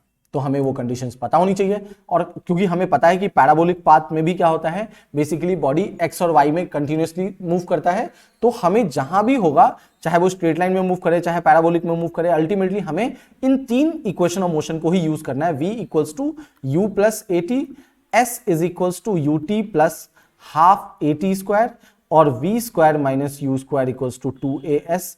आप इन तीनों चीजों को अप्लाई करोगे और जो भी क्वेश्चन में पूछ रखा होगा आप इससे रिलेटेड आंसर दे सकते हो, ये ध्यान रखते हुए कि यहां जो एक्सेलरेशन होगा वो QE बाई M होगा। अब हम इस एक्सेलरेशन को G नहीं प्लेस करने वाले हैं, G नहीं पुट करेंगे। बॉडी जब भी इलेक्ट्रिक फील्ड के अंदर होगा तो उसका जो एक्सेलरेशन होता है वो QE बाई M होता है। तो इन तीन इक्वेशन ऑफ मोशन को अप्लाई करेंगे, तो चाहे वो स्ट्रेट लाइन में मूव कर रहा होगा और तब हमसे कुछ पूछा गया होगा तो निकाल सकते हैं, और अगर वो पैराबोलिक में मूव कर रहा होगा, प्रोजेक्टाइल होगा, तब भी हम इसको क्या कर सकते हैं, सॉल्व कर सकते हैं। तो किसी भी चार्ज पार्टिकल का यूनिफॉर्म इलेक्ट्रिक फील्ड में जो मोशन होता है उसकी स्टडी हमने कर ली है। अब जो नेक्स्ट चीज इसके अंदर हमें पढ़ना है बच्चों वो है डाइपोल के बारे में, है ना। एक सिस्टम होता है चार्ज का जिसको हम डाइपोल कहते हैं। कैसे सिस्टम को, किसको डाइपोल बोला जाता है, तो देखिए कुछ मॉलिक्यूल्स ऐसे होते हैं जिनमें सेंटर ऑफ पॉजिटिव चार्ज और सेंटर ऑफ नेगेटिव चार्ज क्या होता है, वो आपस में कोइंसाइड करता है, प्लस और माइनस कोइंसाइड करता है, यानी इसमें चार्ज का सेपरेशन नहीं है। तो इसको हम बोलते हैं कि ये डाइपोल नहीं बना रहा है, ये पोलर सब्सटेंस नहीं है, है ना। ऐसे कौन कौन से एग्जाम्पल्स होते हैं, तो जैसे CH4 हो गया, है ना, CH4 हो गया, CO2 हो गया, ये सारे। आप O2 ले सकते हो, आप Cl2 ले सकते हो। इसके अंदर जो positive centre of positive charge होगा और सेंटर ऑफ नेगेटिव चार्ज होगा वो एक ही जगह पे लाई करता है, तो ये सब डाइपोल नहीं बनाता है। लेकिन कुछ सब्सटेंस ऐसे होते हैं जिसमें इलेक्ट्रोनेगेटिविटी के डिफरेंस की वजह से जो सेंटर ऑफ पॉजिटिव चार्ज होता है और सेंटर ऑफ नेगेटिव चार्ज होता है वो आपस में सेपरेट हो जाता है कुछ डिस्टेंस पे, ठीक है। और जब वो सेपरेशन होता है तो वो ऑटोमेटिकली, मतलब उसके लिए कोई दूसरा फैक्टर रिस्पॉन्सिबल नहीं होता, उसके जो मॉलिक्यूल्स के जो एटम्स हैं उसके बीच में जो इलेक्ट्रोनेगेटिविटी का डिफरेंस है वो ही क्या करता है, स्लाइटली पॉजिटिव चार्ज ले आता है एक पे और स्लाइटली नेगेटिव चार्ज ले आता है दूसरे पे।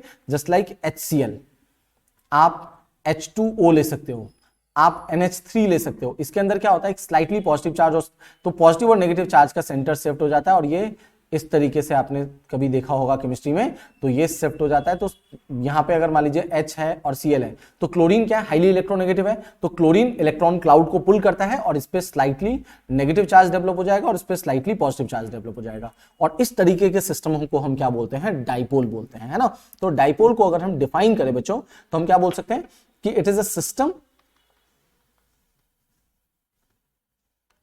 in which two equal and opposite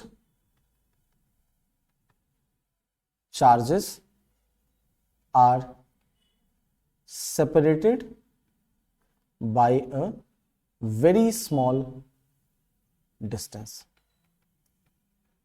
यानी अगर ये -q है और ये क्या है बच्चों, +q है, तो इसके और इसके बीच का जो सेपरेशन होता है उसको हमेशा हम क्या लेते हैं, 2a लेते हैं। इस पूरे सिस्टम को हम क्या बोलने वाले हैं, डाइपोल। ये डाइपोल होता है। अब हर, जैसे HCl एक डाइपोल है, H2O एक डाइपोल है, NH3 एक डाइपोल है, तो सबका क्या स्ट्रेंथ भी सेम होगा क्या, हर डाइपोल एक ही जैसा इलेक्ट्रिक फील्ड प्रोड्यूस करेगा, तो आंसर है नहीं। हर डाइपोल अलग अलग इलेक्ट्रिक फील्ड प्रोड्यूस करता है क्योंकि सबका स्ट्रेंथ अलग अलग होता है। सब पे जो पॉजिटिव चार्ज डेवलप होगा, जो नेगेटिव चार्ज डेवलप होगा, वो क्या होगा, अलग अलग होगा। तो हम उसके लिए एक चीज डिफाइन करते हैं और वो होता है डाइपोल मोमेंट। डाइपोल मोमेंट, इसको किससे रिप्रेजेंट करेंगे, P से। ये वेक्टर क्वांटिटी होता है। तो डाइपोल मोमेंट क्या होता है, product of magnitude of either charge and small distance between them, यानी उन दोनों चार्ज के बीच में जो स्मॉल डिस्टेंस है। तो P को आप लिख सकते हो बच्चों Q इंटू 2a। और अगर मैग्नीट्यूड में लिखा जाए, मतलब पॉजिटिव नेगेटिव में से कोई भी एक चार्ज ले लेना होता है, तो इन मैग्नीट्यूड अगर हम बात करें तो Q इंटू 2a क्या हो जाएगा आपके पास, डाइपोल मोमेंट हो जाएगा। यूनिट क्या है इसका, तो यूनिट होगा कूलम मीटर, है ना, कूलम मीटर। और ये एक वेक्टर क्वांटिटी है जिसका की डायरेक्शन जो होता है वो नेगेटिव चार्ज से टू पॉजिटिव चार्ज की तरफ होगा। यानी कि अगर मैं इस सिस्टम में डाइपोल का डायरेक्शन दिखाऊं तो मैं कह सकता हूं कि ये डायरेक्शन इधर की तरफ जाएगा, नेगेटिव से पॉजिटिव की तरफ। तो ये P का डायरेक्शन होता है, समझ गए। तो डाइपोल एक ऐसा सिस्टम है जिसमें कि दो इक्वल एंड ऑपोजिट चार्जेस को हम बहुत ही स्मॉल डिस्टेंस से सेपरेट कर देते हैं। तो वो और ये सब जो सेपरेट कर नहीं देता मतलब सेपरेट हो जाता है, तो वो बेसिकली डाइपोल कहलाता है। जैसे कि HCl है, H2O है, NH3 है, ये डाइपोल है। और उस हर डाइपोल का अलग अलग स्ट्रेंथ होता है। उस स्ट्रेंथ को कैलकुलेट करने के लिए हम डाइपोल मोमेंट को क्या करते हैं, डिफाइन करते हैं। और उस किसी भी एक चार्ज को, प्लस माइनस में से किसी भी एक चार्ज को मल्टीप्लाई करते हैं जिससे वो पॉजिटिव और नेगेटिव सेपरेशन है उस डिस्टेंस से, तो हमारे पास डाइपोल मोमेंट आ जाता है। ठीक है। अब डाइपोल में क्या हुआ, पॉजिटिव और नेगेटिव सेपरेशन हुआ है चार्ज का। तो जब भी ऐसा सेपरेशन होता है पॉजिटिव और नेगेटिव का, यानी कि वो एक इलेक्ट्रिक फील्ड प्रोड्यूस करेगा। तो बहुत ऑब्वियस सी बात है कि अगर इलेक्ट्रिक फील्ड है तो उसकी स्ट्रेंथ अलग अलग पॉइंट पे अलग अलग होगी। तो हम electric field intensity find out करते हैं, किसके लिए, उस डाइपोल के लिए। कहां पे, उसके एक्सियल लाइन पे, इक्वेटोरियल लाइन पे, और मान लीजिए कोई भी पॉइंट हो सकता है, ना तो वो इक्वेटोरियल पे लाई कर सकता है ना एक्सियल पे लाई कर सकता है। तो वो क्या होगा, अब इसकी डेरिवेशन नहीं करेंगे बट शॉर्ट में हम समझ लेते हैं कि आखिरकार ये सब कैसे आता है। तो मान लीजिए कि हमारे पास एक सिस्टम है जिसमें कि यहां पे एक -q चार्ज है और ये क्या है बच्चों, +q चार्ज है। ठीक है, ये रहा। और ये सेंटर ऑफ द डाइपोल है O, और इसके बीच का सेपरेशन कितना है, 2a। यानी कि ये जो डिस्टेंस होगा, अगर ये a है और ये b है, तो O से a तक क्या है, स्मॉल a, और O से b तक क्या है, स्मॉल a है। और इसके एक्सिस पे मुझे किसी भी पॉइंट इस P पे मान लीजिए electric field intensity find out करना होता है, तो हम क्या करते हैं बच्चों कि हम डिस्टेंस मेजर कर लेते हैं, मतलब लेट कर लेते हैं कहां से कहां तक का, O से R तक का डिस्टेंस क्या लेते हैं हम, मतलब P तक का हम R लेट कर लेते हैं। अब अगर हम डायरेक्शन की बात करें माइनस क्यू और प्लस क्यू की वजह से जो डायरेक्शन होगा इस P वाले पॉइंट पे, तो वो डायरेक्शन क्या होगा इलेक्ट्रिक फील्ड का, तो वो देखिए माइनस क्यू क्या करेगा इसको, इसका डायरेक्शन इधर, so E due to minus Q charge इधर हो गया, और जो प्लस क्यू की वजह से होगा वो वैल्यू इधर जाता है, मतलब डायरेक्शन इधर जाएगा, तो E due to plus Q charge वो इधर की तरफ एक्ट करता है, यानी कि दोनों ऑपोजिट डायरेक्शन में।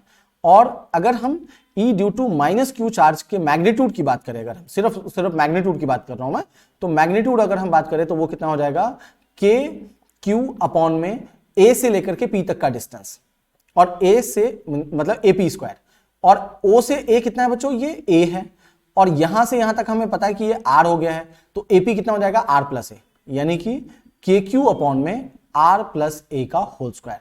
और सिमिलरली अगर हम प्लस क्यू की वजह से निकालें तो के क्यू अपॉन में क्या हो जाएगा, बीपी का स्क्वायर हो जाएगा, और बीपी कितना होगा R minus A, so this is K Q upon R minus A का होल स्क्वायर।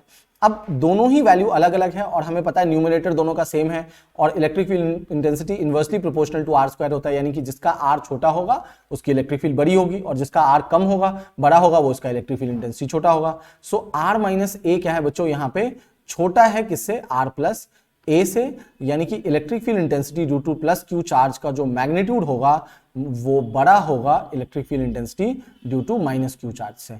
तो हम जब भी ई एक्सियल निकालेंगे, अब क्योंकि वो दोनों ऑपोजिट में है तो डायरेक्टली सब्ट्रैक्ट हो जाएगा, यानी E due to plus Q charge minus का E due to minus Q charge होगा, यानी कि के क्यू अपॉन में आर माइनस ए का होल स्क्वायर माइनस का के क्यू अपॉन में कितना हो जाएगा बच्चों, आर प्लस ए का होल स्क्वायर हो जाएगा। और इसको सॉल्व करने के बाद जो आपको ई एक्सियल मिलने वाला है उसको हम ऐसे लिखेंगे कि ये इसको सॉल्व करने के बाद जो मैग्नीट्यूड मिलेगा वो तो ये हो जाएगा 2kp r upon R square minus A square का होल स्क्वायर, ये मैग्नीट्यूड है 2kp r अपॉन में R square minus A square का होल स्क्वायर। लेकिन हमें इसको वेक्टर फॉर्म में लिखना है। अब देखिए हम जैसा कि जानते हैं कि E due to plus Q charge बड़ा है और E due to minus Q charge छोटा है, यानी कि अगर मैं नेट डाइपोल मोमेंट की बात करूं, सॉरी इलेक्ट्रिक फील्ड इंटेंसिटी, तो वो इधर जाएगा ई एक्सियल, और इसका डायरेक्शन किधर की तरफ है, तो आंसर है डाइपोल के डायरेक्शन में, और डाइपोल किधर की तरफ होता था, माइनस क्यू से प्लस क्यू की तरफ। तो ध्यान से देखिए तो पी का जो डाइपोल मोमेंट का जो डायरेक्शन है वो उसी डायरेक्शन में है जिस डायरेक्शन में ई एक्सियल है, यानी कि और किसी भी वेक्टर क्वांटिटी को यूनिट वेक्टर फॉर्म में लिखने के लिए हम क्या करते हैं, उसके मैग्नीट्यूड को उस यूनिट वेक्टर से मल्टीप्लाई करते हैं जिस डायरेक्शन में वो एक्ट कर रहा होता है। तो डाइपोल का डायरेक्शन हमें पता है, तो अगर आप इसको पी कैप से मल्टीप्लाई कर दोगे तो ये आपको वेक्टर फॉर्म में दे देगा। तो ये वेक्टर फॉर्म हो गया, और सिर्फ इतने की अगर हम बात करें तो ये इसका क्या है, मैग्नीट्यूड है, मैग्नीट्यूड हो गया। तो ये रही बात। अच्छा, इसमें भी एक कंडीशन ऐसा आ सकता है कि अगर आर मान लीजिए बहुत बड़ा है किससे, ए से, तो इस कंडीशन में हम इस डाइपोल को क्या बोलते हैं, शॉर्ट डाइपोल। डाइपोल ऑलरेडी बहुत छोटा सिस्टम होता है क्योंकि वो जो दो चार्ज के बीच का जो डिस्टेंस होता है वो आर्मस्ट्रॉन्ग में होता है, लेकिन उसमें भी अगर आर बहुत बड़ा हो ए के रिस्पेक्ट में तो ये शॉर्ट डाइपोल होगा। और जब भी आर बहुत बड़ा होगा ए से तो ए स्क्वायर को नेग्लेक्ट कर सकते हो, और वहां पे जो आपके पास ई एक्सियल आएगा वो हो जाएगा के पी 2kp अपॉन में आर क्यूब। ये मैग्नीट्यूड है, वेक्टर फॉर्म के लिए हमें पता है हमें उसको क्या करना होता है कि पी कैप से मल्टीप्लाई कर देना होता है। So E axial is 2kp upon R cube, ये हमारे पास पता लग गया। तो अगर प्रॉपर डाइपोल है तभी हमने देख लिया कि फॉर्मूला क्या आएगा, और अगर शॉर्ट डाइपोल है तभी हमने देख लिया। तो हम डायरेक्ट फॉर्मूला नहीं पढ़ रहे हैं, हम बीच के थोड़ी बहुत थ्योरी को भी पढ़ने की कोशिश कर रहे हैं ताकि हमें समझ तो आ सके कि आखिरकार ये सब चीज आया कहां से था, है ना। तो रिकॉल करते चले जाएंगे इसको जल्दी जल्दी से, है ना। और जिन बच्चों को ये सब आता होगा वो डायरेक्टली फॉर्मूले पे आगे बढ़ सकते हैं, ठीक है। इसी तरीके से अगर हम electric field intensity equatorial point पे अगर हम फाइंड आउट करना चाहते हैं किसी भी डाइपोल की वजह से, तो उसके लिए सबसे पहले अगर हम डायग्राम ड्रॉ करें कि कैसे होगा, तो देखिए ये क्या है, माइनस क्यू चार्ज, और ये क्या होगा बच्चों, प्लस क्यू चार्ज, है ना। और ये सेंटर ऑफ द डाइपोल है, और यहां से इक्वल डिस्टेंस, इक्वेटोरियल पॉइंट मतलब कि माइनस क्यू से जितना डिस्टेंस होगा उस पॉइंट का प्लस क्यू से भी उतना ही डिस्टेंस होगा। तो ये मान लीजिए कि ये पी पॉइंट है जहां पे हमसे इलेक्ट्रिक फील्ड इंटेंसिटी पूछा गया है। तो अब देखिए अगर मैं इसको लाइन से ज्वाइन करूं और इसको भी लाइन से ज्वाइन करूं, और ये डिस्टेंस कितना होता था बच्चों, ये 2a होता है यहां से, यानी ए होगा, ये ए होगा, और ये ओ से लेके पी तक का हम क्या डिस्टेंस लेते हैं, आर लेते हैं। तो माइनस क्यू चार्ज की वजह से जो डायरेक्शन होगा वो इधर की तरफ, so this is what E due to minus Q charge, और प्लस क्यू चार्ज की वजह से जो डायरेक्शन होगा वो हो जाएगा बच्चों इस डायरेक्शन में, E due to plus Q charge, है ना। ये एंगल थीटा है, ये भी एंगल थीटा है। तो अगर हम इसको कंपोनेंट्स में ब्रेक करें, यहां पे अगर एक लाइन लेकर के, तो ये एंगल फिर से क्या हो जाएगा, थीटा, ये वाला भी एंगल थीटा हो जाएगा। और दोनों ही जो इलेक्ट्रिक फील्ड है due to minus Q charge और due to plus Q charge, वो दोनों ही एंगल बना रहा है। जो लाइन हमने ड्रॉ किया है पी से, जो कि पैरेलल है डाइपोल मोमेंट के, तो अगर हम कंपोनेंट्स की बात करें तो देखो E due to minus Q cos theta भी इधर आएगा, और E due to plus Q cos theta भी इधर ही आएगा। और प्लस क्यू वाले का जो साइन वाला कंपोनेंट होगा, E due to plus Q sine theta, वो ऊपर की तरफ जाता है, और E due to minus Q sine theta नीचे की तरफ जाता है इसका, ये रही बात। और यहां पे क्योंकि OA equals to OB equals to क्या है, A है, और OP क्या है, R है, तो इसीलिए अगर आप AP एंड BP दोनों में से किसी भी चीज को कैलकुलेट करते हो तो ये क्या हो जाएगा, under root of R square plus A square हो जाएगा। So magnitude of E due to minus Q charge या magnitude of E due to plus Q charge, ये दोनों ही सेम होगा, क्योंकि चार्ज तो सेम है। और जो ये सॉरी A और B को रिप्रेजेंट करना भूल गया था मैं, तो A से P तक का डिस्टेंस और B से P तक का डिस्टेंस सेम है, तो मैग्नीट्यूड वाइज इसको लिख सकते हैं KP अपॉन में क्या हो जाएगा बच्चों, सॉरी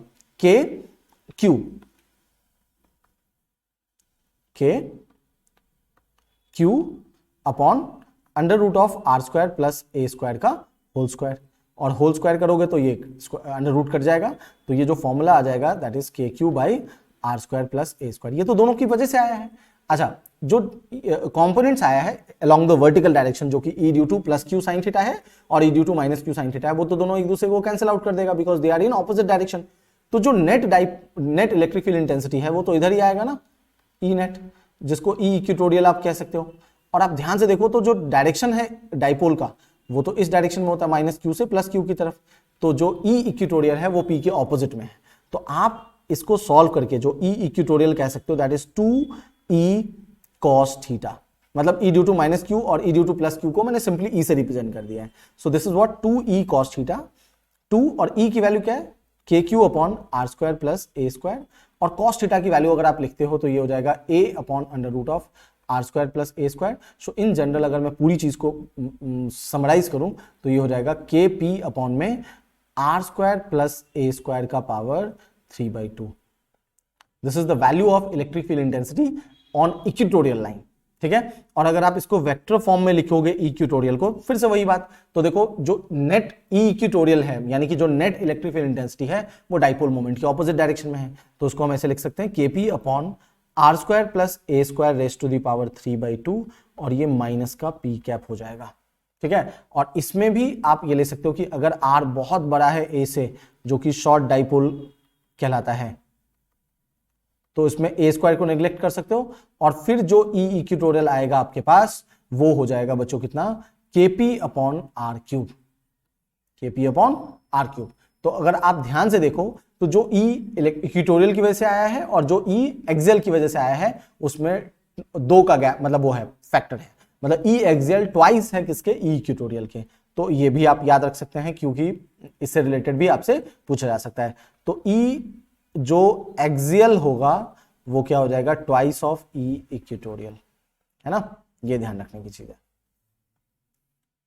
शॉर्ट डाइपोल में अगर हम बात करें छोटे से डाइपोल की, तो उसमें जो E एक्सियल होता है वो ट्वाइस होता है किसके, E इक्वेटोरियल के। तो हमने एक्सियल लाइन पे बात कर ली, इक्वेटोरियल लाइन की बात कर ली।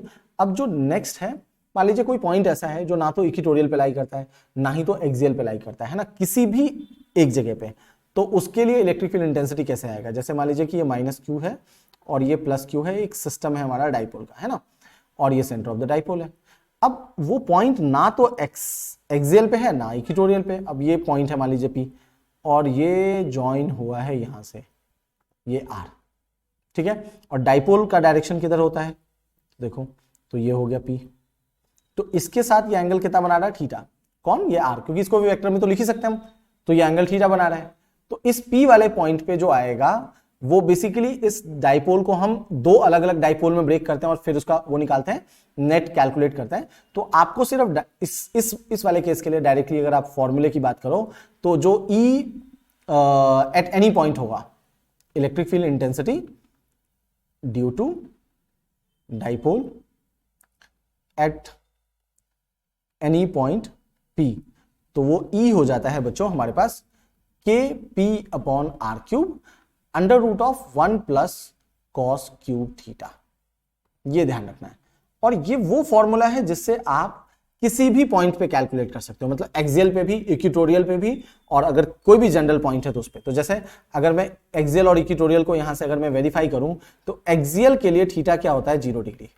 ये एक्सियल के लिए होता है, थीटा 0 डिग्री हो गया। और जैसे थीटा 0 डिग्री हो तो कॉस 0 डिग्री क्या होता है, 1, और कॉस 0 यहाँ पे 1 हो जाएगा, तो 1 + 1 क्या हो जाएगा, 2 हो जाएगा। अच्छा, कॉस क्या है हमारे पास, कॉस, सॉरी एक चीज गलती हो गई मुझसे इस फॉर्मूले में, कॉस, इसमें यहां जो आएगा आपके पास ये बच्चों 1 + 3 कॉस स्क्वायर थीटा होता है। सॉरी, ये ध्यान से मैं दोबारा लिख देता हूं इसको कि ये जो है ये 1 + 3 कॉस स्क्वायर थीटा ये आता है। ठीक है, तो अगर cos 0 क्या है, 1 है, तो अगर मैं यहां पे पुट करूं तो मेरे पास जो E एक्सियल का फॉर्मूला आ जाएगा वो ध्यान से देखिएगा। और ये ध्यान रखना कि ये जो डाइपोल ले रहा हूं मैं, ये शॉर्ट डाइपोल के लिए निकालते हैं। ये जो फॉर्मूला आ रहा है एट एनी पॉइंट P, तो E एक्सियल का आ जाएगा KP अपॉन R क्यूब, और अंडर रूट में 1 + 3 × 1 हो जाएगा, क्योंकि cos 0 तो 1 होता है, उसका स्क्वायर कर दोगे तो 1 आ जाएगा। तो 1 + 3 4, और 4 का रूट क्या हो जाएगा, 2, सो this is 2 KP upon R cube. और अगर मैं इक्वेटोरियल की बात करूं तो थीटा क्या होता है बच्चों, 90 डिग्री, और cos 90 क्या हो जाएगा, 0, और cos 90 जैसे ही 0 हो जाएगा तो ये पूरा फैक्टर 0 दे देगा, यानी E इक्वेटोरियल आ जाएगा आपके पास KP/R क्यूब। तो ये हमने वेरीफाई कर लिया कि ये वो फॉर्मूला है जिससे आप किसी भी पॉइंट पे कैलकुलेट कर सकते हो। तो एक्सियल पे निकालना है एक्सियल पे निकाल लीजिए, इक्वेटोरियल पे निकालना है इक्वेटोरियल पे निकाल लीजिए। और मान लीजिए किसी भी पॉइंट पे जिसका कि एंगल आपको दे रखा होगा डाइपोल मोमेंट और वो जो आर होता है जो सेंटर ऑफ द डाइपोल से P वाले पॉइंट को ज्वाइन करता है, उसके बीच का अगर आपको एंगल पता है तो हम वहां पे इलेक्ट्रिक फील्ड इंटेंसिटी कैलकुलेट कर सकते हैं, और सिंपली हमें इस फॉर्मूले को अप्लाई करना होता है। ठीक है, तो डाइपोल से रिलेटेड जितने भी पॉइंट पे हम इलेक्ट्रिक फील्ड इंटेंसिटी कैलकुलेट कर सकते हैं ये डिस्कस कर लिया है। अब डाइपोल में और क्या होता है कि अगर हम डाइपोल को electric field intensity electric field के अंदर रखते हैं, एक्सटर्नल इलेक्ट्रिक फील्ड के अंदर रखते हैं, तो वो एक्सटर्नल इलेक्ट्रिक फील्ड क्या करता है, उस पर फोर्स लगाता है, और उस फोर्स की वजह से कई बार क्या होता है, वो रोटेट करना स्टार्ट कर देता है ना, यानी टॉर्क आ जाता है। तो वही हमें पढ़ना है कि torque on a dipole in uniform electric field. तो क्या होगा, देखिए मान लीजिए कि जैसे मैंने ये एक यूनिफॉर्म इलेक्ट्रिक फील्ड लिया और इसके अंदर हम एक डाइपोल को रख देते हैं। डाइपोल यानी कि एक ऐसा सिस्टम जिसमें दो चार्जेस इस तरीके से सेपरेटेड होता है। तो ये -q चार्ज है और मान लीजिए ये +q चार्ज है ना। तो -q चार्ज पे अभी अभी हमने जब इसकी प्रॉपर्टी पढ़ी थी इलेक्ट्रिक फील्ड की, तो ध्यान से देखिए मैंने आपको ये बताया था कि फोर्स किधर लगता है मोशन ऑफ चार्ज पार्टिकल में, कि अगर पॉजिटिव चार्ज रखते हैं तो वो उस पे फोर्स किधर लगता है इलेक्ट्रिक फील्ड के अंदर, in the direction of electric field, और नेगेटिव पे फोर्स किधर लगता है in the opposite direction of electric field, है ना। तो अगर मैं यहां पे इसको इंप्लीमेंट करूं तो देखिए इंप्लीमेंट करने पे क्या होगा कि इस नेगेटिव पे फोर्स किधर लगेगा, इस डायरेक्शन में, इस नेगेटिव पे जो फोर्स लग रहा है वो इस डायरेक्शन में, force due to force on -q charge, और इस पॉजिटिव पे जो फोर्स लगेगा वो इस डायरेक्शन में, तो फोर्स ऑन +q चार्ज इधर लगा। और क्योंकि इलेक्ट्रिक फील्ड कांस्टेंट है तो force due to -q charge का जो मैग्नीट्यूड होगा और force due to +q charge का जो मैग्नीट्यूड होगा वो दोनों ही सेम होगा, दैट इज व्हाट QE। वो क्या होगा बच्चों, QE होगा, वो ये पता है मुझे। और ये जो डिस्टेंस है ये कितना है, 2a है, और डाइपोल का जो डायरेक्शन होता है वो माइनस से प्लस चार्ज की वजह से होता है। तो देखिए यहाँ पे डाइपोल का डायरेक्शन भी पता है मुझे, केस में है। और अगर मैं एक और फील्ड लाइंस इस तरीके से बना करके आपको एंगल बताने की कोशिश करूं तो देखिए जो डाइपोल और इलेक्ट्रिक फील्ड के बीच का एंगल है वो एंगल आखिरकार कितना है, ये थीटा है ना। ये एंगल कितना हो गया, थीटा हो गया इसका। तो टॉर्क कब प्रोड्यूस होता है बॉडी में, जब भी किसी भी बॉडी पे दो इक्वल एंड ऑपोजिट फोर्स लगे और वो डिफरेंट लाइन ऑफ एक्शन पे एक्ट करता है। तो वो बॉडी के अंदर एक कपल प्रोड्यूस कर देता है, यानी कि टॉर्क हम कैलकुलेट कर सकते हैं। तो यहां पे अगर हम टॉर्क कैलकुलेट करें तो टॉर्क क्या होगा, magnitude of either force into perpendicular distance between these two forces, यानी कि QE इंटू परपेंडिकुलर डिस्टेंस, और दोनों फोर्स के बीच का जो परपेंडिकुलर डिस्टेंस है वो ये है।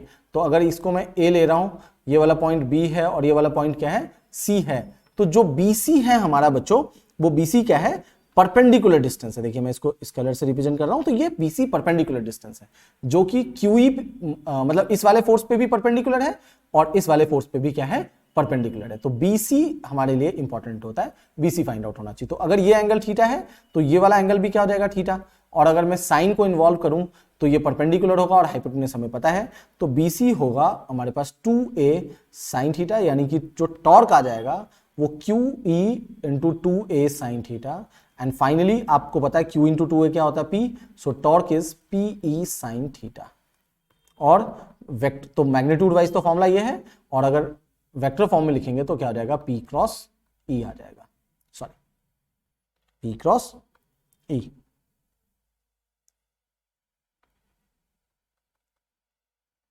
ठीक है, P क्रॉस E आ गया। अब अलग अलग एंगल पे टॉर्क अलग अलग होगा। जैसे मान लीजिए थीटा को अगर मैं 0 डिग्री रखता हूं, अगर थीटा 0 डिग्री होगा यानी P पैरेलल होगा किसके, इलेक्ट्रिक फील्ड के, तो इस केस में टॉर्क क्या आएगा, 0, क्योंकि साइन 0 क्या होता है, 0 होता है। और इस केस को हम बोलते हैं स्टेबल इक्विलिब्रियम, मतलब यहां पे जो डाइपोल होगा वो इक्विलिब्रियम में होगा, यानी कि कोई टॉर्क नहीं लग रहा है, बॉडी घूम नहीं रहा है, लेकिन ये स्टेबल इक्विलिब्रियम होगा। ठीक है, और अगर मान लीजिए यहां पे थीटा 180 डिग्री होता है तो जो P होगा वो एंटी पैरेलल होगा, है ना, मतलब इसको आप लिख लीजिए पैरेलल, एंटी पैरेलल, P जो होगा वो एंटी पैरेलल होगा E के, टू E, यानी इस केस में भी टॉर्क क्या आएगा, 0, बट ये अनस्टेबल इक्विलिब्रियम का केस बनता है। तो कई बार ऐसे पूछ लिया जाता है कि write down the orientation of dipole in uniform electric field, जिसमें कि वो स्टेबल इक्विलिब्रियम में होगा और वो अनस्टेबल इक्विलिब्रियम में होगा। तो आपको पता होना चाहिए कि 0 डिग्री एंगल पे वो स्टेबल इक्विलिब्रियम पे होता है और 180 डिग्री पे वो क्या होता है, अनस्टेबल इक्विलिब्रियम पे होता है। समझ गए बात को। तो डाइपोल से रिलेटेड जितनी भी चीजें थी, यानी कि डाइपोल क्या होता है, डाइपोल मोमेंट क्या है, उसका इलेक्ट्रिक फील्ड इंटेंसिटी क्या होगा एक्सियल पे, इक्वेटोरियल पे, उसको हम। तो अब इस चैप्टर में जो इलेक्ट्रिक चार्ज एंड फील्ड का जो सबसे आखिरी सेगमेंट है वो है इलेक्ट्रिक फ्लक्स वाला पार्ट। ठीक है बच्चों, इससे पहले हमने डाइपोल के बारे में पढ़ा और इलेक्ट्रिक फील्ड के सारे सेगमेंट्स को हमने पढ़ लिया इसके अंदर। अब इलेक्ट्रिक फ्लक्स को खत्म करना है, जो कि इलेक्ट्रिक फील्ड के बारे में बात करता है। तो ये होता क्या है कि मान लीजिए कि कोई सोर्स है जो इलेक्ट्रिक फील्ड प्रोड्यूस कर रहा है। अब वो इलेक्ट्रिक फील्ड अगर मान लीजिए किसी भी सरफेस से क्रॉस कर रहा है ना, तो electric field basically electric energy का एक सोर्स होता है। तो इलेक्ट्रिक फील्ड के क्रॉस करने का मतलब है कि इलेक्ट्रिक एनर्जी क्रॉस कर रहा है, लेकिन इलेक्ट्रिक एनर्जी कितनी क्रॉस कर रहा है उसको हम कैलकुलेट करने के दो अलग अलग तरीके यूज करते हैं, या हम उसको कह सकते हैं इलेक्ट्रिक फ्लक्स को दो अलग अलग तरीके से डिफाइन करते हैं। एक तो ये होता है कि किसी भी सरफेस से कितने नंबर्स में इलेक्ट्रिक फील्ड लाइंस क्रॉस कर रहा है, हम उससे बता सकते हैं कि इलेक्ट्रिक फ्लक्स कितना होगा। यानी कि ज्यादा नंबर्स में क्रॉस करेगा तो ज्यादा इलेक्ट्रिक फ्लक्स होगा, कम नंबर्स क्रॉस करेगा, कम number of electric field lines cross करता है उस सरफेस से तो कम फ्लक्स होगा। लेकिन अब बात ये होती है कि नंबर्स को काउंट करना कई बार क्या होता है, डिफिकल्ट होता है। तो उसको हम न्यूमेरिकली कैसे कैलकुलेट कर सकते हैं, तो इसके लिए हम एक और डेफिनेशन लाते हैं इलेक्ट्रिक फ्लक्स का, और वो होता है कि electric flux basically electric field और एरिया का क्या होता है, प्रोडक्ट होता है, प्रोवाइडेड, बस हमें ये ध्यान रखना होता है कि जो डायरेक्शन होता है ना इलेक्ट्रिक फील्ड का, सॉरी एरिया वेक्टर का, वो किसके डायरेक्शन में होना चाहिए, इलेक्ट्रिक फील्ड के डायरेक्शन में होना चाहिए। अब यहां पे ये ध्यान रखने वाली बात होती है कि एरिया एक वेक्टर क्वांटिटी है ना। तो अब एरिया अगर वेक्टर क्वांटिटी है तो उसका डायरेक्शन कैसे निकलेगा, तो दो अलग अलग चीजें हैं। अगर मान लो आपके पास 2 डायमेंशनल बॉडी है तो उसके लिए कहता है कि कोई भी एक डायरेक्शन एरिया वेक्टर हो सकता है, का डायरेक्शन हो सकता है, बस शर्त यह है कि वो डायरेक्शन उस प्लेन पे परपेंडिकुलर होना चाहिए। और अगर 3 डायमेंशनल बॉडी है तो जो आउटवर्ड नॉर्मल होगा वो क्या होगा, एरिया वेक्टर का डायरेक्शन होगा। वो ध्यान रखने की चीज होती है, आउटवर्ड नॉर्मल हमेशा, यानी कोई भी और डायरेक्शन नहीं हो सकता है किसी भी पॉइंट पे, आउटवर्ड डायरेक्शन और उस पॉइंट पे परपेंडिकुलर। 2 डायमेंशनल के लिए उस प्लेन पे परपेंडिकुलर और बाकी कोई भी और डायरेक्शन हो सकता है। ठीक है, तो एरिया वेक्टर है और उसका डायरेक्शन इस तरीके से कैलकुलेट कर सकते हैं। तो फ्लक्स को अगर हम निकालें, अगर इस डेफिनेशन की बात करें कि इट इज द प्रोडक्ट जो है कि इलेक्ट्रिक फील्ड और एरिया के प्रोडक्ट से आता है, तो कैसे आएगा? जैसे मान लीजिए कि अगर हमारे पास ये इलेक्ट्रिक फील्ड है और ये इलेक्ट्रिक फील्ड इस सरफेस से क्रॉस कर रहा है, मान लीजिए ये 2 डायमेंशनल सरफेस लिया मान लीजिए और इससे ये पास कर रहा है, तो इस सरफेस का एरिया वेक्टर का डायरेक्शन क्या होगा? हम कहीं पे भी ले सकते हैं, तो हम एरिया वेक्टर का डायरेक्शन इधर भी ले सकते हैं बच्चों, और हम एरिया वेक्टर का डायरेक्शन इधर भी ले सकते हैं। ये दोनों में से कोई भी एक डायरेक्शन हम चूज कर सकते हैं। अब क्योंकि हमारा जो इलेक्ट्रिक फील्ड है वो इस डायरेक्शन में जा रहा है, तो हम एरिया वेक्टर को भी क्या करते हैं? इलेक्ट्रिक फील्ड के डायरेक्शन वाला ही ले लेते हैं, ऑपोजिट वाला भी ले सकते थे। तो अगर हम ये लेंगे तो फ्लक्स क्या हो जाएगा? E इंटू ए, क्योंकि यही बोला गया था कि जो इलेक्ट्रिक फ्लक्स होगा वो प्रोडक्ट होगा किसका? इलेक्ट्रिक फील्ड और एरिया का। बस ध्यान ये रखना होता है कि इलेक्ट्रिक फील्ड और एरिया सेम डायरेक्शन में होना चाहिए, है ना, ये रही बात। लेकिन क्या हो अगर मान लीजिए हमारे पास इलेक्ट्रिक फील्ड तो इसी डायरेक्शन में रहे, लेकिन जो एरिया है वो ऐसे थोड़ा सा टिल्ट हो जाए। अब मान लीजिए हमारे पास ये ऐसे टिल्ट हो गया, है ना, तो अब जो डायरेक्शन होगा एरिया का वो भी ऐसे आ जाएगा, क्योंकि उसके प्लेन पे परपेंडिकुलर होता है वो, तो ये ऐसे आ गया। तो अब इलेक्ट्रिक फील्ड का डायरेक्शन तो ऐसे है और ये इसके साथ क्या कर रहा है? एंगल थीटा बना रहा है। तो हमें उस एरिया का वो कंपोनेंट लेना होता है, यानी वो एरिया लेना होता है जो इलेक्ट्रिक फील्ड के डायरेक्शन में हो। तो अब क्योंकि इलेक्ट्रिक फील्ड के साथ तो ये एंगल बना रहा है, ये इलेक्ट्रिक फील्ड है, तो एरिया के 2 कंपोनेंट्स बनेंगे, एक ए कॉस थीटा होगा और एक क्या होगा? ए साइन थीटा होगा।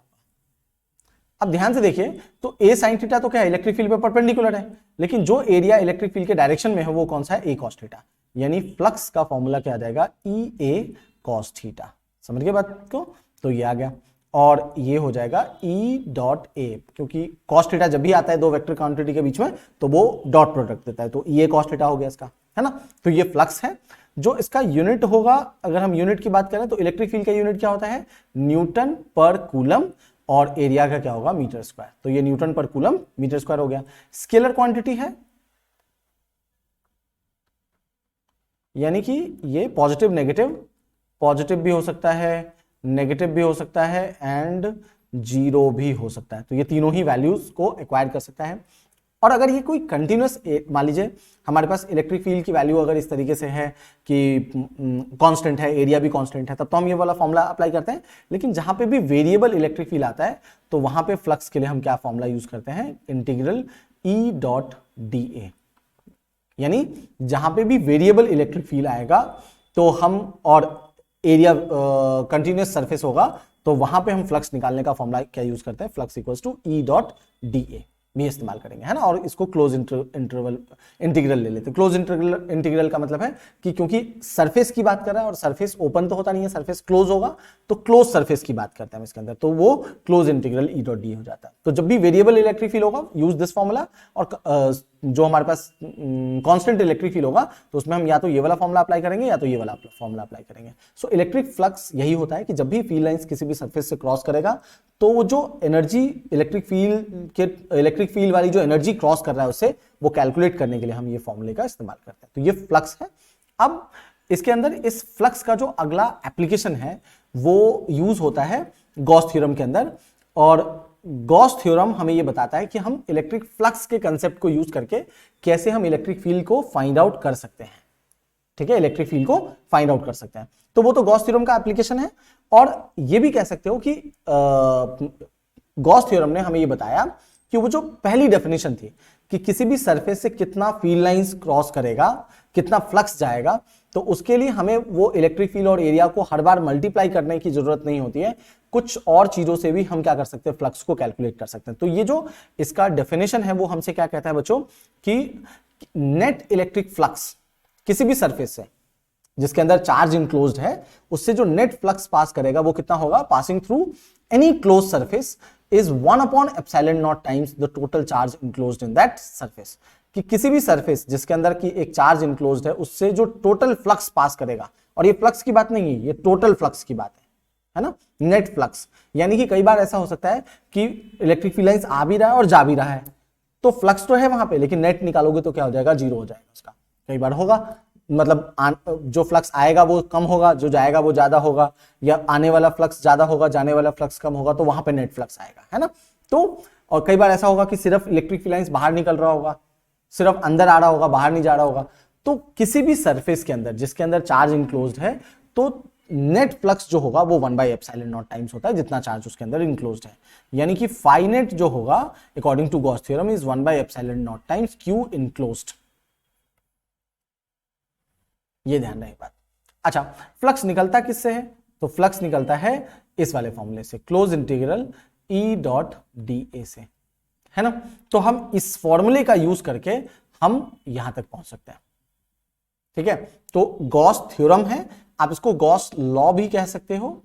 हमें इतना ही जानना है कि अगर मुझे फ्लक्स निकालना है तो मुझे इनक्लोज्ड चार्ज पता होना चाहिए, ठीक है, इनक्लोज्ड चार्ज। तो अगर ये कोई सरफेस है, मान लीजिए इसके पास जो चार्ज है वो Q1 चार्ज है, दूसरा Q2 चार्ज है, माइनस का Q3 चार्ज है, और मान लीजिए Q4 चार्ज है, तो Q इनक्लोज्ड कितना हो गया, और अगर ये एक और चार्ज Q5 है, तो हमें बाहर वाले चार्ज से कोई मतलब नहीं है, हमें किस चार्ज से मतलब है? जो चार्ज उसके अंदर इनक्लोज्ड है, यानी कि Q इनक्लोज्ड क्या हो जाएगा? Q1 plus Q2 plus minus का Q3 और प्लस का क्या होगा? Q4 हो जाएगा। ये Q इनक्लोज्ड है और इसको आप एप्सिलॉन नॉट से डिवाइड कर दोगे तो you will get a net flux. अच्छा, ये तब होगा जब ये यहां पे क्या होगा? Free space.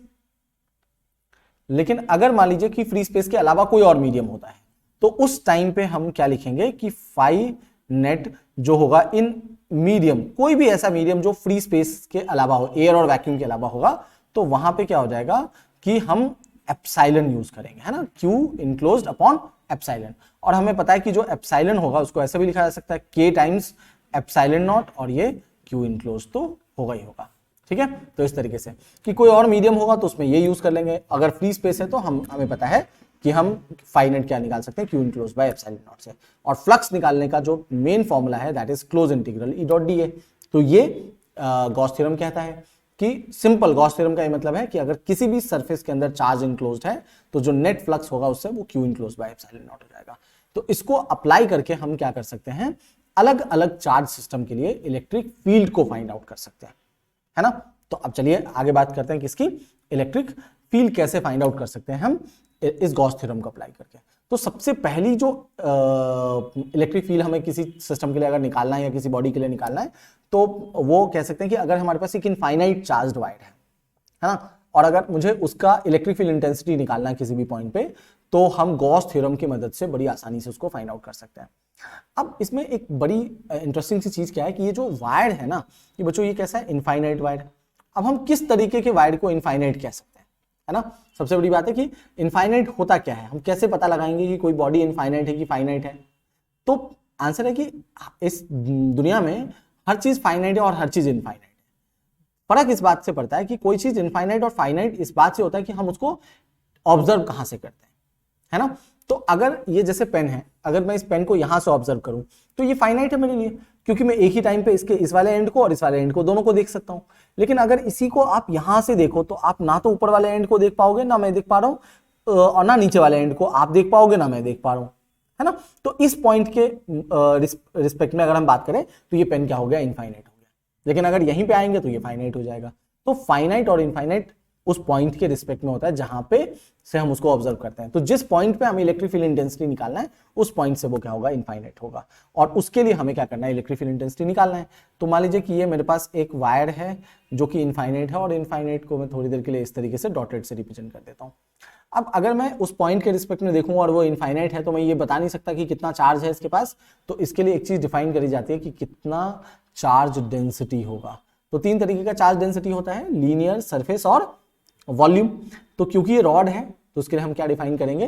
Linear charge density, कि इसका जो लीनियर चार्ज डेंसिटी है वो लैम्डा है, यानी कि यूनिट लेंथ का जो चार्ज है बच्चों वो क्या है? लैम्डा कूलम है। तो अगर एल लेंथ का निकालना होगा तो लैम्डा इंटू एल कर देंगे, कोई भी लेंथ पता होगा उसको लैम्डा से मल्टीप्लाई कर दीजिए। तो ये उसका चार्ज डेंसिटी है। और ये इलेक्ट्रिक फील्ड हर डायरेक्शन में दे रहा होगा। तो मुझे किसी भी पॉइंट पे अगर इलेक्ट्रिक फील्ड इंटेंसिटी निकालना है तो हम उसके लिए क्या करेंगे? एक गॉसियन सरफेस लिया जाता है। मतलब गॉस थ्योरम को अगर आप अप्लाई करके आपको इलेक्ट्रिक फील्ड इंटेंसिटी निकालना है तो आप सबको पता है कि गॉसियन सरफेस यूज करना पड़ता है हमें। अब गॉसियन सरफेस क्या होता है? तो कोई भी इमेजिनरी सरफेस जो होगा वो हमारा गॉसियन सरफेस हो सकता है। मतलब किसी भी सरफेस को आप गॉसियन सरफेस ले सकते हो, लेकिन हम यूज उसी तरीके के सरफेस को करते हैं जिससे हम इलेक्ट्रिक फील्ड इंटेंसिटी को बड़ी आसानी से निकाल सकें। तो यहां पे क्योंकि एक लीनियर बॉडी है तो इसके लिए हम गॉसियन सरफेस जो लेंगे वो क्या लेंगे हम बच्चों? एक सिलिंड्रिकल गॉसियन सरफेस ले लेंगे। ये और इस सिलेंडर का लेंथ हम लेते हैं l, और जो उसका रेडियस होगा वो उतना ही होगा जितने डिस्टेंस पे हमें उस रॉड से electric field intensity find out करने के लिए बोला गया था। तो मान लीजिए मुझे इस पॉइंट पे बोला गया निकालने के लिए, तो यहां से यहां तक कोई तो डिस्टेंस होगा, इतने ही डिस्टेंस का रेडियस और एल लेंथ का रॉड लेकर के आप सिलिंड्रिकल गॉसियन सरफेस ले लोगे तो आपको इलेक्ट्रिक फील्ड इंटेंसिटी मिल जाएगा। अब इलेक्ट्रिक फील्ड लाइंस को अगर हम यहाँ पे ड्रॉ करें तो देखिए इलेक्ट्रिक फील्ड लाइंस कैसे जाएगा, यहाँ से ऐसे बाहर की तरफ निकल रहा होगा क्योंकि ये पॉजिटिव रॉड है, और ऐसे बाहर की तरफ निकल रहा होगा, ये हर डायरेक्शन में होगा, ये दो ही डायरेक्शन नहीं, एक रॉड के, अगर ये रॉड है तो इस डायरेक्शन में भी इलेक्ट्रिक फील्ड निकलेगा, इधर भी निकलेगा, इधर भी, इधर भी, इधर भी, इधर भी, हर डायरेक्शन में। तो ये एक सिमेट्रिकल जो सरफेस बनाता है वो सिलेंडर होता है, इसलिए हम सिलेंडर ले लेते हैं इसमें, ठीक है। और आपको सरफेसेस लेना होता है अलग अलग, और फ्लक्स निकाल के हमें गॉस थ्योरम को अप्लाई करना है। तो अगर हम सरफेस को देखें तो तीन सरफेस है हमारे पास, एक तो ये फ्लैट सरफेस हो गया, यहां पे इसका एरिया वेक्टर इधर है, और जो इलेक्ट्रिक फील्ड है वो इस डायरेक्शन में है, इससे तो क्रॉस कर नहीं रहा है, यानी कि ये परपेंडिकुलर है। एक अगर मैं इसके सरफेस पे ले लूं तो देखिए सरफेस पे जो एरिया वेक्टर का डायरेक्शन होगा वो ये इधर, और जो इलेक्ट्रिक फील्ड है वो इस डायरेक्शन में। और अगर मैं इसी फ्लैट सरफेस की बात करूं एक और, तो यहाँ पे भी एरिया वेक्टर का डायरेक्शन इधर होगा, और इसके लिए भी electric field intensity, electric field इधर जा रहा है यानी कि ये परपेंडिकुलर है। तो ये फर्स्ट, सेकेंड और ये थर्ड। तो अगर मैं फर्स्ट की बात करूं φ1, तो वो क्या हो जाएगा E A cos 90 डिग्री, तो ये जीरो दे देगा। इलेक्ट्रिक फील्ड और एरिया क्या है फर्स्ट सरफेस के लिए परपेंडिकुलर है, तो वो जीरो फ्लक्स दे देगा। अगर φ2 निकालोगे तो ये क्या हो जाएगा E इंटू ए, और एरिया कौन सा, कर्व सरफेस एरिया है ना, कर्व सरफेस एरिया। तो आप इसको कह सकते थे कि integral E dot D A हो जाएगा इसका, फिर इलेक्ट्रिक फील्ड बाहर आ जाएगा इसका, क्लोज इंटीग्रल क्या होगा, डी ए होगा इसका। और क्योंकि E और DA के बीच का एंगल क्या है, 0 डिग्री है, यहाँ पे देखिए जिस डायरेक्शन में इलेक्ट्रिक फील्ड है उसी डायरेक्शन में एरिया भी है, तो इसको ऐसे भी लिखा जा सकता था कि EDA और cos 0 डिग्री है। क्योंकि मुझे डायरेक्टली फॉर्मूले पे पहुंचना है इसलिए मैं इसके स्टेप पे उतना ज्यादा इन्वॉल्व नहीं हो रहा हूं। तो cos 0 1 हो गया, तो E डॉट DA हो गया, और इलेक्ट्रिक फील्ड क्योंकि हर पॉइंट पे कांस्टेंट होगा तो वो बाहर, और क्लोज इंटीग्रल DA क्या होगा, उसके कर्व सरफेस एरिया का फॉर्मूला दे देगा आपको। तो ये क्या हो जाएगा E इंटू 2 पाई R, और क्या हो जाएगा L हो जाएगा बच्चों, ये हो गया। सिमिलरली अगर मैं थर्ड यानी कि इस फ्लैट सरफेस की बात करूं, थर्ड सरफेस की, तो यहां पे भी क्या होगा EA cos 90 degree, and again you will get a flux of what 0। तो जो φ-नेट होगा वो क्या होगा, φ1 प्लस φ2 प्लस φ3, और जो नेट फ्लक्स होता है वो Q enclosed by epsilon not के बराबर होता है। तो देखिए φ1 क्या है 0, और ये क्या हो गया E into 2 pi R L, और प्लस का 0, तो E into 2 pi R L equals to Q enclose कितना है, तो देखो पूरे रॉड का जो लीनियर चार्ज डेंसिटी हो लैम्डा कूलम पर मीटर, और उसका जो लेंथ लिया है हमने उस गॉसियन सरफेस का वो एल लेंथ है, यानी कि जो रॉड उस गॉसियन सरफेस के अंदर लाई कर रहा होगा उसका पार्ट एल लेंथ है, और उस पर जो चार्ज होगा Q enclosed that is lambda times L हो जाएगा, यानी कि लैम्डा टाइम्स एल अपॉन में एप्सिलॉन नॉट। तो देखिए एल से एल कट जाएगा इसका, तो जो E हो जाएगा lambda upon 2 pi epsilon not r आ जाएगा। ये इलेक्ट्रिक फील्ड इंटेंसिटी की वैल्यू आ गई, किसके लिए, एक इनफाइनाइट चार्ज रॉड के लिए, ठीक है। अब इसी तरीके से अगर हम गॉस थ्योरम को अप्लाई करें एक यूनिफॉर्म इनफाइनाइट प्लेन शीट के लिए, और अगर उसके लिए हम इलेक्ट्रिक फील्ड इंटेंसिटी को फाइंड आउट करें, तो इसी तरीके से फिर से हमें गॉसियन सरफेस लेना होगा और सब कुछ। तो अगर हम शॉर्ट बहुत जल्दी से अगर इसको बताएं कि ये कैसे निकल सकता है, तो मान लीजिए कि हमारे पास शीट है ना, और इसको हमने चार्ज दे दिया है, कोई भी पॉजिटिव नेगेटिव कोई भी दे दीजिए। तो ये चार्ज दिया, और हमने बोला कि इसका जो सरफेस चार्ज डेंसिटी है बच्चों वो कितना है, सिग्मा। सरफेस चार्ज डेंसिटी क्या है, सिग्मा। अब अगर मुझे इससे क्या करना है, electric field intensity find out करना है, तो कोई ऐसा सरफेस लेना पड़ेगा जो इस बॉडी को इनक्लोज कर सके, जिसको हम गॉसियन सरफेस कह सके। सिमेट्रिकली ऐसा कोई सरफेस बन नहीं पाता है, तो हम क्या करते हैं बच्चों इसमें कि एक छोटा सा एलिमेंट, अगर मान लीजिए मैं ये लेता हूं, इस पूरे एरिया का एक छोटा सा पार्ट ये, जिसका एरिया क्या होगा DA, और मान लीजिए चार्ज क्या है DQ है, चार्ज क्या है DQ है, ठीक है जी। तो इसके अराउंड हम क्या करेंगे बच्चों, एक गॉसियन सरफेस ले लेता हूं, और वो होता है हमारा सिलिंड्रिकल गॉसियन सरफेस। तो इस तरीके से अगर हम सिलिंड्रिकल गॉसियन सरफेस की को ले लें इसके चारों साइड अराउंड, तो देखिए यहां पे इलेक्ट्रिक फील्ड इस साइड भी निकलेगा और इस साइड भी निकलेगा, इसी तरीके से दोनों साइड क्या है, इलेक्ट्रिक फील्ड है। अगर हमारे पास ये एक मान लीजिए कि ये मेरे पास एक शीट है, तो इससे इलेक्ट्रिक फील्ड इस डायरेक्शन में भी निकलेगा और इलेक्ट्रिक फील्ड इस डायरेक्शन में भी निकलेगा, है ना। तो दोनों ही डायरेक्शन में इलेक्ट्रिक फील्ड निकल रहा है और एरिया वेक्टर है। तो मैंने जैसा कि कहा था कि 2 डायमेंशनल के लिए एरिया का डायरेक्शन कोई भी हो सकता है, बस उसके प्लेन पे परपेंडिकुलर होना चाहिए। तो यहाँ पे जो एरिया वेक्टर का डायरेक्शन आ गया बच्चों, वो देखो ये डी ए का डायरेक्शन इधर और यहाँ पे भी डी ए का डायरेक्शन इधर आ गया, है ना। तो ये है। फिर से हम नेट फ्लक्स अगर हम कैलकुलेट करेंगे तो अगर इसको फर्स्ट सरफेस ले लो, इसको सेकंड सरफेस ले लो, है ना, और सिलेंडर के लिए एक कर्व सरफेस भी होता है, तो इसके लिए एरिया वेक्टर इधर चला जाएगा। मान लीजिए ये डीए है तो ये आपस में परपेंडिकुलर है और ये थर्ड सरफेस है, तो फिर φ1 क्या हो जाएगा, ई डी ए हो जाएगा, क्योंकि ई डी ए कॉस 0 डिग्री होगा। फिर से वही कि इलेक्ट्रिक फील्ड इस डायरेक्शन में है, इसमें भी इलेक्ट्रिक फील्ड इस डायरेक्शन में, तो दोनों सेम डायरेक्शन में, तो एंगल 0 डिग्री हो जाएगा, तो ई डी ए कॉस 0 हो जाएगा। So this is E D A φ1। अगर मैं φ2 की बात करूं तो again this is what, E D A हो जाएगा। और φ3 अगर बात करोगे, जो कि कर्व सरफेस की बात कर रहे हैं हम, कर्व सरफेस से, तो उसमें इलेक्ट्रिक फील्ड और एरिया का है आपस में परपेंडिकुलर है, तो ई डी ए कॉस क्या हो जाएगा 90 डिग्री और ये 0 दे देगा। तो फिर से अगर मैं नेट फ्लक्स की बात करूं बच्चों, तो नेट फ्लक्स क्या होगा हमारे पास, ई मतलब φ1 plus φ2 plus φ3, so E D A plus E D A और प्लस का क्या हो जाएगा 0। और नेट फ्लक्स क्या होता है, Q enclosed by epsilon not. So this is 2 E D ए, यानी 2 ई डी ए जो हो जाएगा हमारे पास वो होगा। और Q इनक्लोज क्या होता है बच्चों, Q इनक्लोज ये इसके अंदर जो है वो तो यही सरफेस है, और सरफेस चार्ज डेंसिटी कितना, सिग्मा, यानी sigma coulomb per metre square है, यानी 1 मीटर स्क्वायर का चार्ज कितना है, सिग्मा। तो अगर मुझे डी ए एरिया का अगर मुझे चार्ज निकालना है तो डी क्यू जो Q इनक्लोज्ड होगा वो कितना हो जाएगा, सिग्मा टाइम्स डी ए हो जाएगा अपॉन एप्सिलॉन नॉट। देखो डी ए से डी ए कट गया, तो इलेक्ट्रिक फील्ड इंटेंसिटी जो आ जाएगा वो सिग्मा अपॉन 2 एप्सिलॉन नॉट। अगर आप ध्यान से देखिए इस फॉर्मूले को, तो ये किसी भी डिस्टेंस पे डिपेंड नहीं कर रहा है, यानी कि ये यूनिफॉर्म फील्ड दे रहा है हमें, है ना। मतलब हर पॉइंट पे इसके लिए इलेक्ट्रिक फील्ड इंटेंसिटी की वैल्यू क्या होगी, सेम होगी। तो ये किसके लिए है, इनफाइनाइटली प्लेन चार्ज शीट के लिए हमने निकाल लिया इसका, ठीक है, ये रहा। और आखिरी जो चीज हमें जिसके लिए निकालना है वो है electric field intensity due to spherical shell, conducting spherical shell. अगर मैं बात करूं थिन कंडक्टिंग स्पेरिकल शेल की अगर मैं बात करूं, तो ये हमें जानना है इसके अंदर। तो देखिए कंडक्टिंग स्पेरिकल शेल में भी यही बात करेंगे हम। तो देखिए अगर हम चार्ज देते हैं इसको, तो ये चार्ज कहां जाएगा, सरफेस पे डिस्ट्रीब्यूट हो जाएगा।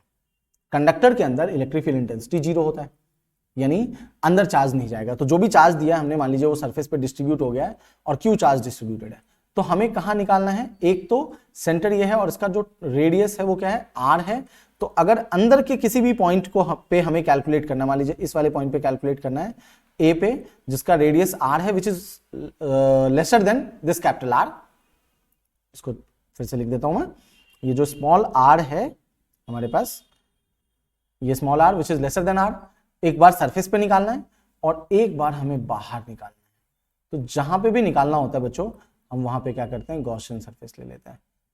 तो ये रेडियस भी क्या है हमारे लिए, स्मॉल r हो गया।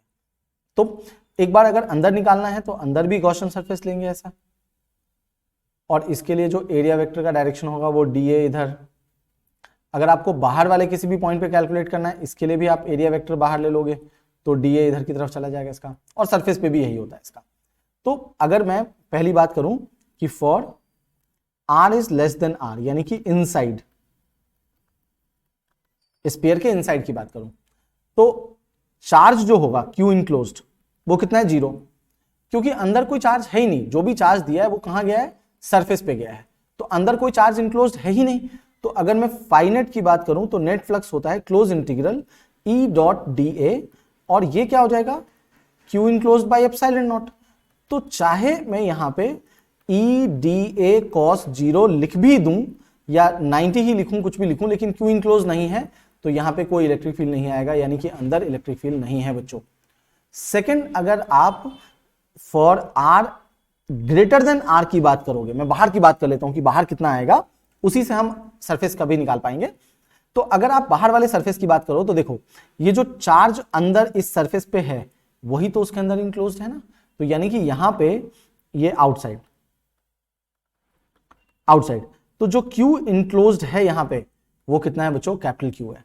और अगर आप इसको अप्लाई करोगे कि फाइनेट जो हो गया that is close integral E dot D A और Q enclose by epsilon naught, तो मैं फिर से कह दूं कि यहाँ पे इलेक्ट्रिक फील्ड का डायरेक्शन भी बाहर की तरफ जाएगा, क्योंकि ये चार्ज इस तरीके से इलेक्ट्रिक फील्ड चारों डायरेक्शन में स्प्रेड आउट करता है हर डायरेक्शन में। तो इलेक्ट्रिक फील्ड और एरिया का डायरेक्शन यहाँ पे सेम होगा, तो वो ई डी ए, तो ई डी ए कॉस जीरो होगा, और इलेक्ट्रिक फील्ड को बाहर ले सकते हैं क्लोज इंटीग्रल डी ए, और जो Q इनक्लोज्ड है वो क्या है हमारे पास Q है, और अपॉन में एप्सिलॉन नॉट, और डी ए जो होगा वो क्योंकि स्फीयर है तो इसलिए 4 पाई आर स्क्वायर आ जाएगा, तो E into 4 pi small are square equals to Q by epsilon not.